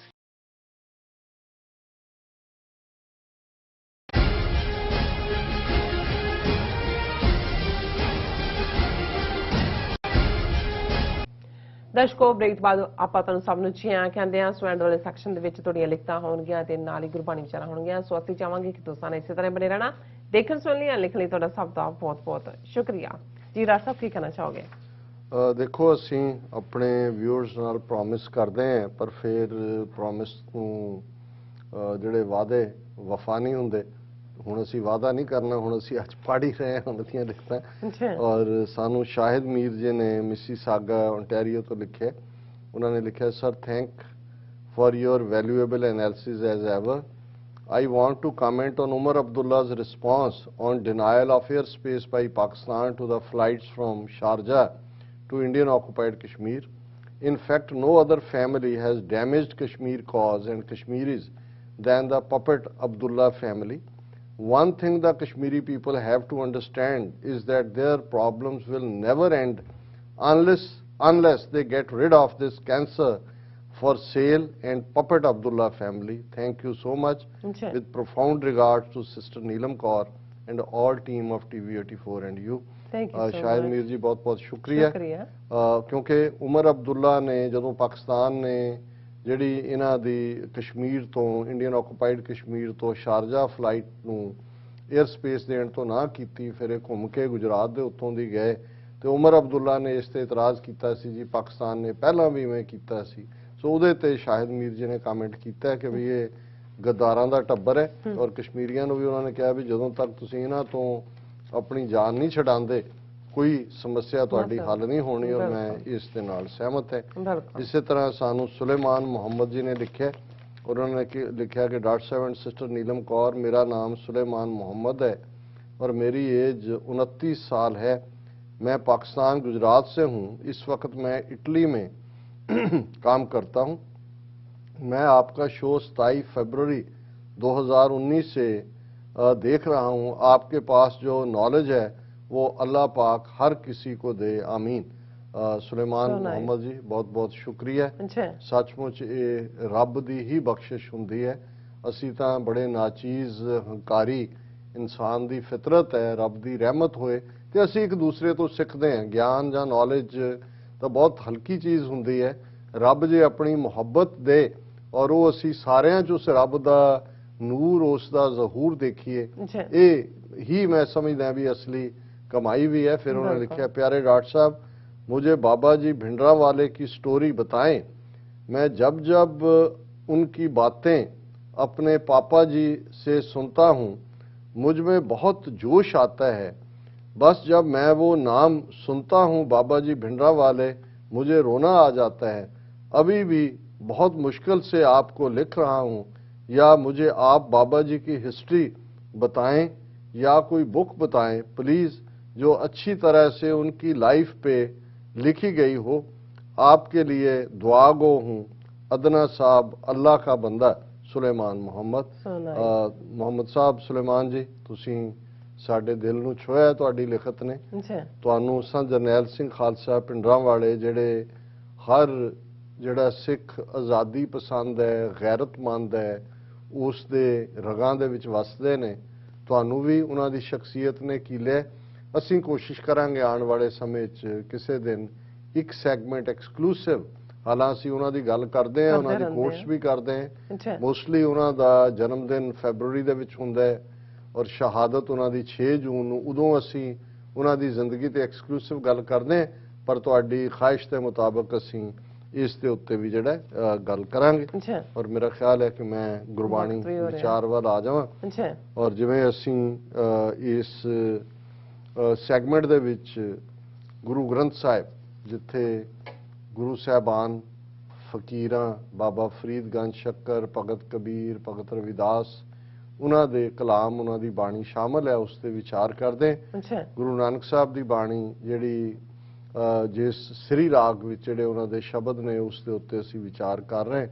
ਔਰ ਇਹ ਇਸ ਗੱਲ ਦਾ ਧਿਆਨ ਰਹੇ ਸਾਡੇ ਖਾਸ ਤੌਰ ਤੇ ਪਾਕਿਸਤਾਨੀ ਜਾਂ ਮੁਸਲਮਾਨ ਭੈਣ ਭਰਾ ਜਿਹੜੇ ਭਾਰਤ ਦੇ ਵਿੱਚ ਵੀ ਨੇ, ਕਿ ਗੁਰੂ ਗ੍ਰੰਥ ਸਾਹਿਬ ਸਮੁੱਚੇ ਤੌਰ ਦੇ ਉੱਤੇ ਸਿਰਫ ਤੇ ਸਿਰਫ ਇੱਕ ਰੱਬ ਅੱਲਾਹ ਤਾਲਾ ਵਾਹਿਗੁਰੂ, ਜਿਹਦੇ ਲਈ ਲਫ਼ਜ਼ ਵੰਡਰਫੁਲ ਹੈ ਕਿ ਜਦੋਂ ਤੁਸੀਂ ਸਾਰੀ ਕਾਇਨਾਤ ਦੇਖਦੇ ਹੋ, ਸੈਂਸ ਆਫ ਵੰਡਰ ਜਿਹਨੂੰ ਅਸੀਂ ਵਾਹ ਵਾਹ ਕਹਿੰਦੇ ਹਾਂ ਕਿ ਵਾਹੋ ਵਾਹੋ ਕਾ ਕੀਆ ਤਮਾਸ਼ਾ, ਉਸ ਦੀ ਖੇਡ ਹੈ, ਪਰ ਵਾਹ ਕੀ ਉਸ ਰੱਬ ਨੇ ਬਣਾਇਆ। ਇਹ ਉਸ ਦੀ ਸਿਫਤ ਸਲਾਹ ਹੈ, ਉਸ ਦੀ ਬੰਦਗੀ, ਉਸ ਦੀ ਯਾਦ, ਉਸ ਦੇ ਗੁਣਾਂ ਦਾ ਗਾਇਨ ਕਰਨਾ। ਉਹ ਰਹੀਮ, ਕਰੀਮ, ਰਹਿਮ ਜਿਹੜਾ ਉਸ ਦੇ ਕੋਲ ਹੈ। ਔਰ ਇਸ ਸ਼ਬਦ ਦੇ ਵਿੱਚ ਗੁਰੂ ਸਾਹਿਬ ਫਰਮਾਉਂਦੇ ਨੇ, ਕੁੰਗੂ ਕੀ ਕਾਇਆ ਰਤਨਾ ਕੀ ਲਲਤਾ ਅਗਰ ਵਾਸ ਤਨ ਸਾਸ 68 ਤੀਰਥ ਕਾ ਮੁਖ ਟਿੱਕਾ ਤਿਤ ਕਟ ਮਤ ਵਿਗਾਸ ਓਤ ਮਤੀ ਸਾਲਾਹਣਾ ਸੱਚ ਨਾਮ ਗੁਣਤਾਸ। ਕਿ ਜਿਹੜਾ ਇਨਸਾਨ ਰੱਬ ਦੀ ਸਿਫਤ ਸਲਾਹ ਕਰਦਾ ਹੈ, ਰੱਬ ਦੀ ਇਬਾਦਤ ਕਰਦਾ ਹੈ, ਰੱਬ ਦੇ ਨਾਲ ਜੁੜਿਆ ਹੋਇਆ ਹੈ, ਰੱਬ ਦਾ ਬੰਦਾ ਬਣ ਜਾਂਦਾ ਹੈ, ਉਹ ਇਵੇਂ ਹੀ ਹੈ ਕਿ ਉਸ ਦੀ ਸਾਰੀ ਬਾਡੀ ਕੇਸਰ, ਹੁਣ ਕੁੰਗੂ ਕੇਸਰ ਨੂੰ ਕਹਿੰਦੇ ਨੇ ਤੇ ਅਸੀਂ ਜਾਣਦੇ ਹਾਂ ਕਿ ਕੇਸਰ ਦੀ ਖੁਸ਼ਬੂ, ਕਸ਼ਮੀਰ ਵਾਦੀ ਏ ਕਸ਼ਮੀਰ 'ਚ ਦੁਨੀਆ ਦਾ ਬੈਸਟ ਕੇਸਰ ਹੁੰਦਾ ਹੈ ਅੱਛਾ ਕਿ ਉਸ ਦਾ ਸਾਰਾ ਵਜੂਦ ਰੱਬ ਨੂੰ ਪਿਆਰ ਕਰਨ ਵਾਲੇ, ਰੱਬ ਦੀ ਇਬਾਦਤ ਵਾਲੇ ਦੀ ਸਮੁੱਚੀ ਕਾਇਆ, ਸਮੁੱਚਾ ਸਰੀਰ ਕੇਸਰ ਬਣ ਜਾਂਦਾ ਹੈ। ਰਤਨਾ ਕੀ ਲਲਿਤਾ, ਲਲਿਤਾ ਹੁੰਦਾ ਹੈ ਜ਼ਬਾਨ, ਕਿ ਜਿਵੇਂ ਜੂਲ ਉਹਨਾਂ ਦੀ ਚਮਕ, ਉਹਦੀ ਜ਼ਬਾਨ ਜਿਹੜੀ ਹੈ ਉਹ ਜੂਲਸ ਵਾਂਗ ਜਿਹੜੀ ਹੈ ਉਹ ਉਸ ਦੇ ਵਿੱਚ ਇੱਕ ਚਮਕ ਹੁੰਦੀ ਹੈ, ਕਿਉਂਕਿ ਅਸੀਂ ਕੀਮਤੀ ਜੂਲਸ ਨੂੰ ਮੰਨਦੇ ਹਾਂ। ਅੱਛਾ। ਅਗਰ ਵਾਸ ਤਨ ਸਾਸੁ, ਅਗਰਬੱਤੀ, ਅਗਰ ਵੀ ਇੱਕ ਖਾਸ ਕਿਸਮ ਦੀ ਖੁਸ਼ਬੂਦਾਰ ਲੱਕੜ ਹੈ ਚੰਦਨ ਵਾਂਗ, ਕਿ ਉਸ ਦੇ ਚਾਰ ਚਫੇਰਿਓਂ ਰੱਬ ਦੀ ਯਾਦ ਦੀ ਖੁਸ਼ਬੂ ਆ ਰਹੀ ਹੁੰਦੀ ਹੈ। 68 ਤੀਰਥ ਕਾ ਮੁਖ ਟਿੱਕਾ, ਹੁਣ ਬ੍ਰਾਹਮਣਾਂ ਨੇ 68 ਤੀਰਥ, 8 ਤੇ 60 ਬਣਾਏ ਹੋਏ ਨੇ, ਤੇ ਉਹਨਾਂ ਨੇ ਕਿਹਾ ਵੀ ਉਹ ਸਾਰੇ 68 ਤੀਰਥ ਇਕੱਠੇ ਕਰ ਲਓ ਤੇ ਜਿਹੜਾ ਰੱਬ ਦੀ ਯਾਦ ਦੇ ਵਿੱਚ ਜੁੜਿਆ ਹੋਇਆ ਬੰਦਾ ਹੈ, ਇਹ ਮਾਨੋ ਉਸ ਦੇ ਮੱਥੇ ਤੇ ਲੱਗਾ ਟਿੱਕਾ ਹੈ। ਤਿਤ ਘਟ ਮਤ ਵਿਗਾਸ, ਉਸ ਦੇ ਅੰਦਰ ਜਿਹੜੀ ਉਸ ਰੱਬ ਦੀ ਪਿਆਰ ਦੀ ਮਤ ਦਾ ਵਿਗਾਸ ਹੁੰਦਾ ਹੈ। ਓਤ ਮਤੀ ਸਾਲਾਣਾ ਸੱਚ ਨਾਮ, ਉਸ ਮਤ ਨੂੰ ਸਲਾਹੋ, ਉਸ ਵਜੂਦ ਨੂੰ ਸਲਾਹੋ। ਉਹ ਨਿਰੰਕਾਰ ਗੁਣਾਂ ਦਾ ਖਜ਼ਾਨਾ ਹੈ। ਗੁਣਤਾਸ ਦਾ ਮਤਲਬ ਹੈ ਗੁਣਾਂ ਦਾ ਖਜ਼ਾਨਾ। ਬਾਬਾ ਹੋਰ ਮਤ ਹੋਰ ਜੇ ਸੋ ਫੇਰ ਕਮਾਈ ਹੈ, ਕੂੜਾ ਕੂੜਾ ਜ਼ੋਰ ਰਹਾਓ, ਕਿ ਜੇ ਗੁਰੂ ਸਾਹਿਬ ਕਹਿੰਦੇ ਨੇ ਕਿ ਭਾਈ ਉਹ ਜਿਹੜੀ ਮੱਤ ਹੈ, ਜਿਹੜੀ ਰੱਬ ਦੀ ਯਾਦ ਜੁੜੀ ਹੋਈ, ਉਹੀ ਅਸਲੀ ਮੱਤ ਹੈ। ਜੇ ਕਿਸੇ ਹੋਰ ਪਾਸੇ ਜਾਓਗੇ ਫਿਰ ਤੁਸੀਂ ਜਿਹੜਾ ਕੂੜ ਦੇ ਵਿੱਚ ਜੀਣ ਵਾਂਗ ਕੂੜ ਦੀ ਦੁਨੀਆ ਦੇ ਵਿੱਚ ਰਹੋਗੇ, ਤੇ ਜੇ ਸੱਚ ਦੇ ਤੁਸੀਂ ਪਾਸੇ ਆਏ ਹੋ ਤੇ ਫਿਰ ਇਸ ਗੱਲ ਦਾ ਧਿਆਨ ਰਹੇ ਕਿ ਸੈਂਕੜਿਆਂ ਜਿਹੜੇ ਕੂੜ ਦੇ ਨਾਲ ਜੀਣ ਵਾਲੇ ਨੇ, ਇਸ ਸੱਚ ਦੇ ਸਾਹਮਣੇ ਉਹ ਫਨਾਹ ਹੋ ਜਾਂਦੇ ਨੇ। ਪੂਜ ਲੱਗੈ ਪੀਰ ਆਖੀਐ, ਸਭ ਮਿਲੈ ਸੰਸਾਰ, ਨਾਉ ਸਦਾਏ ਆਪਣਾ, ਹੋਵੈ ਸਿੱਧ ਸਮਾਰ, ਜਾਂ ਪਤ ਲੇਖੈ ਨਾ ਪਵੈ, ਸਭ ਪੂਜ ਖੁਆਰ। ਹੁਣ ਉਹਨਾਂ ਨੇ ਰੂਹਾਨੀਅਤ ਦੀ ਦੁਨੀਆ ਦੇ ਉਹਨਾਂ ਲੋਕਾਂ ਦਾ ਜ਼ਿਕਰ ਕੀਤਾ ਹੈ ਜਿਹੜੇ ਆਪਣੇ ਆਪ ਨੂੰ ਵੱਡੇ ਪੀਰ ਬਣ ਜਾਂਦੇ ਨੇ, ਪੂਜਾ ਕਰਵਾਉਂਦੇ ਨੇ। ਦੁਨੀਆ ਜਿਹੜੀ ਉਹਨਾਂ ਦੇ ਮਗਰ ਲੱਗੀ ਹੁੰਦੀ ਹੈ, ਖੁਦ ਹੀ ਉਹ ਵੱਡੇ ਪੀਰ, ਵੱਡੇ ਸਿੱਧ ਕਹਾਉਂਦੇ ਨੇ, ਜਾਂ ਪਤ ਲੇਖੈ ਨਾ ਪਵੈ। ਪਰ ਇੱਕ ਗੱਲ ਦਾ ਧਿਆਨ ਰਹੇ ਕਿ ਜੇ ਰੱਬ ਦੀ ਦਰਗਾਹ ਵਿੱਚ ਉਹਨਾਂ ਦੀ ਕਬੂਲੀਅਤ ਨਹੀਂ ਹੈ ਤੇ ਦੁਨੀਆ ਦੇ ਵਿੱਚ ਜਿੰਨੀ ਮਰਜ਼ੀ ਆਪਣੀ ਪੂਜਾ ਪ੍ਰਤਿਸ਼ਠਾ ਕਰਵਾ ਲੈਣ, ਉਹਨਾਂ ਨੂੰ ਰੱਬ ਦੀ ਦਰਗਾਹ 'ਚ ਢੋਈ ਨਹੀਂ ਮਿਲੇਗੀ। ਜਾਂ ਪਤ ਲੇਖੈ ਨਾ ਪਵੇ, ਸਭਾ ਪੂਜ ਖੁਆਰ, ਕਿ ਸਾਰੀ ਬਾਕੀ ਜਿਹੜੀ ਪੂਜਾ ਹੈ, ਦੁਨੀਆ ਦੀ ਮਾਨਤਾ ਹੈ, ਉਹ ਸਿਰਫ ਤੇ ਸਿਰਫ ਖੁਆਰੀ ਹੈ। ਜਿਨ ਕੋ ਸਤਿਗੁਰ ਥਾਪਿਆ, ਤਿਨ ਮੇਟ ਨਾ ਸਕੈ ਕੋਏ, ਉਹਨਾਂ ਅੰਦਰ ਨਾਮ ਨਿਧਾਨ ਹੈ, ਨਾਮੋ ਪ੍ਰਗਟ ਹੋਏ, ਨਾਉ ਪੂਜੀਐ ਨਾਉ ਮੰਨੀਐ, ਅਖੰਡ ਸਦਾ ਸੱਚ ਸੋਏ। ਕਿ ਜਿਨ੍ਹਾਂ ਦੇ ਉੱਤੇ ਸਤਿਗੁਰੂ ਦੀ ਰਹਿਮਤ ਹੈ, ਅਕਾਲ ਪੁਰਖ ਨੇ ਉਹਨਾਂ ਨੂੰ ਥਾਪਿਆ, ਉਹਨਾਂ ਨੂੰ ਕੋਈ ਮਿਟਾ ਨਹੀਂ ਸਕਦਾ। ਉਹਨਾਂ ਦੇ ਅੰਦਰ ਨਾਮ ਦਾ ਖਜ਼ਾਨਾ ਹੁੰਦਾ ਹੈ, ਉਹ ਨਾਮ ਉਹਨਾਂ ਦੇ ਹਰ ਜਿਹੜਾ ਉਸ ਅਹਿਸਾਸ 'ਚੋਂ ਪ੍ਰਗਟ ਹੋ ਰਿਹਾ ਹੁੰਦਾ ਹੈ। ਉਹ ਸਿਰਫ ਤੇ ਸਿਰਫ ਰੱਬ ਦੇ ਨਾਮ ਨਾਲ ਜੁੜੇ ਉਹਦੀ ਇਬਾਦਤ ਕਰਦੇ ਨੇ, ਕਿਉਂਕਿ ਉਹਨਾਂ ਨੂੰ ਇਸ ਗੱਲ ਦਾ ਇਲਮ ਹੁੰਦਾ ਹੈ, ਇਸ ਗੱਲ ਦਾ ਅਹਿਸਾਸ ਹੁੰਦਾ ਹੈ, ਇਸ ਗੱਲ ਦਾ ਗਿਆਨ ਹੁੰਦਾ ਹੈ। ਅਖੰਡ ਸਦਾ ਸੱਚ ਸੋਏ, ਕਿ ਉਹੀ ਰੱਬ ਹੈ ਜਿਹੜਾ ਐਵਰ ਟਰੂਥ ਹੈ, ਅਲਟੀਮੇਟ ਟਰੂਥ ਹੈ, ਉਸ ਤੋਂ ਬਿਨਾ ਹੋਰ ਕੋਈ ਨਹੀਂ ਹੈ। ਤੇ ਅਖੀਰ 'ਚ ਗੁਰੂ ਨਾਨਕ ਸਾਹਿਬ ਫਰਮਾਉਂਦੇ ਨੇ, ਖੇਓ ਖੇ ਰਲਾਈ ਹੈ, ਤਾਂ ਜੀਓ ਕਿਹਾ ਹੋਏ, ਜਲੀਆਂ ਸਭ ਸਿਆਣਪਾਂ, ਉੱਠੀ ਚੱਲਿਆ ਰੋਏ, ਨਾਨਕ ਨਾਮ ਵਿਸਾਰੀਐ, ਦਰ ਗਿਆ ਕਿਆ ਹੋਏ। ਕਿ ਭਾਈ ਤੁਸੀਂ ਪੀਰ ਬਣ ਜਾਓ, ਸਿੱਧ ਬਣ ਜਾਓ, ਕੂੜ ਦੇ ਨਾਲ ਆਪਣੀ ਵੱਡੀ ਬੱਲੇ ਬੱਲੇ ਕਰਵਾ ਲਓ, ਪਰ ਇੱਕ ਗੱਲ ਦਾ ਧਿਆਨ ਰਹੇ, ਅਲਟੀਮੇਟਲੀ ਮਿੱਟੀ, ਇਹ ਸਰੀਰ ਮਿੱਟੀ ਹੈ ਤੇ ਇਹਨੇ ਮਿੱਟੀ ਹੋ ਜਾਣਾ ਹੈ। ਖਿਓ ਖੇ ਰਲਾਈ ਹੈ, ਤਾਂ ਜਿਉ ਕਿਆ ਹੋਏ। ਪਰ ਜਿਹੜੇ ਤੁਹਾਡਾ ਵਜੂਦ ਹੈ, ਤੁਹਾਡੀ ਰੂਹ ਹੈ, ਉਹਦਾ ਸਫ਼ਰ ਤਾਂ ਦਰਗਾਹ ਦੇ ਵਿੱਚ ਸ਼ੁਰੂ ਹੋਣਾ ਹੈ। ਜਲੀਆਂ ਸਭ ਸਿਆਣਪਿਆਂ, ਉੱਠੀ ਚੱਲਿਆ ਰੋਏ। ਕਿ ਭਾਈ ਜਦੋਂ ਇਸ ਨੇ ਖਤਮ ਹੋ ਜਾਣਾ ਹੈ, ਫਿਰ ਤੁਹਾਡੀ ਸਿਆਣਪ ਕੀ ਕਰੇਗੀ? ਜਦੋਂ ਕਿ ਉਸ ਰੂਹ ਦਾ ਸਫ਼ਰ ਸ਼ੁਰੂ ਹੋਏਗਾ। ਨਾਨਕ ਨਾਮ ਵਿਸਾਰੀਐ, ਦਰ ਗਿਆ ਕਿਆ ਹੋਏ। ਕਿ ਜਿਨ੍ਹਾਂ ਨੇ ਉਸ ਰੱਬ ਦੀ ਯਾਦ ਨੂੰ ਵਿਸਾਰਿਆ ਸੀ, ਰੱਬ ਤੋਂ ਵਿੱਥ ਪਾਈ ਸੀ, ਦਰ ਗਿਆ ਕਿਆ ਹੋਏ। ਰੱਬ ਦੀ ਦਰਗਾਹ ਦੇ ਵਿੱਚ ਕੀ ਹੋਏਗਾ, ਇਸ ਨੂੰ ਸਮਝ ਲਓ ਕਿ ਭਾਈ ਉਹਨਾਂ ਦੇ ਪੱਲੇ ਵੀ ਖੁਆਰੀ ਹੋਏਗੀ, ਦੇਹ ਨੇ ਮਿੱਟੀ ਹੋਣਾ, ਪਰ ਅਲਟੀਮੇਟਲੀ ਉਸ ਦੇ ਦਰਬਾਰ ਦੇ ਵਿੱਚ ਜਿਹੜਾ ਉਹ ਤੁਸੀਂ ਜਦੋਂ ਲੇਖਾ ਮੰਗਿਆ ਜਾਏਗਾ ਤੇ ਉਦੋਂ ਤੁਹਾਡਾ ਮੰਦਾ ਹਾਲ ਹੋਏਗਾ। ਇਹ ਅੱਜ ਦਾ ਵਿਚਾਰ। ਜੀ ਡਾਕਟਰ ਸਾਹਿਬ ਤੁਹਾਡਾ ਬਹੁਤ ਬਹੁਤ ਸ਼ੁਕਰੀਆ, ਤੁਸੀਂ ਅੱਜ ਦੇ ਐਮ ਇਸ਼ੂ ਦਾ ਵਿਚਾਰ ਸਾਡੇ ਦਰਸ਼ਕਾਂ ਨਾਲ ਸਾਂਝਾ ਕੀਤਾ। ਸੋ ਇਸ ਨਾਲ ਆਪਣੇ ਵਿਊਅਰਸ ਕੋਲ ਨੇ ਇਜਾਜ਼ਤ। ਵਿਊਅਰਸ ਸਾਡੇ ਪ੍ਰੋਗਰਾਮ ਦਾ ਸਮਾਂ ਇੱਥੇ ਸਮਾਪਤ ਹੁੰਦਾ ਹੈ। ਤੁਸੀਂ ਆਪਣੀ ਰਾਏ ਤੇ ਸੁਝਾਅ ਸਾਨੂੰ ਭੇਜਣਾ ਭੁੱਲਣਾ ਸਾਡੇ ਇਸ ਪਤੇ ਤੇ SOS@TV84.TV ਤੇ ਅਸੀਂ ਆਪਣਾ ਪ੍ਰੋਗਰਾਮ ਲੈ ਕੇ ਫਿਰ ਦੁਬਾਰਾ ਤੁਹਾਡੇ ਰੂਬਰੂ ਹੋਵਾਂਗੇ। ਤਦ ਤੱਕ ਲਈ ਮੈਨੂੰ ਤੇ ਆਪਣਾ ਸੁਣਾ ਗਿਆ ਦੋ ਦੇਖਦੇ ਰਹੋ TV84। ਬੁਲਾ ਦਿਓ ਫਤਿਹ। ਵਾਹਿਗੁਰੂ ਜੀ ਕਾ ਖਾਲਸਾ ਵਾਹਿਗੁਰੂ ਜੀ ਕੀ ਫਤਿਹ। ਰੱਬ ਰਾਖਾ।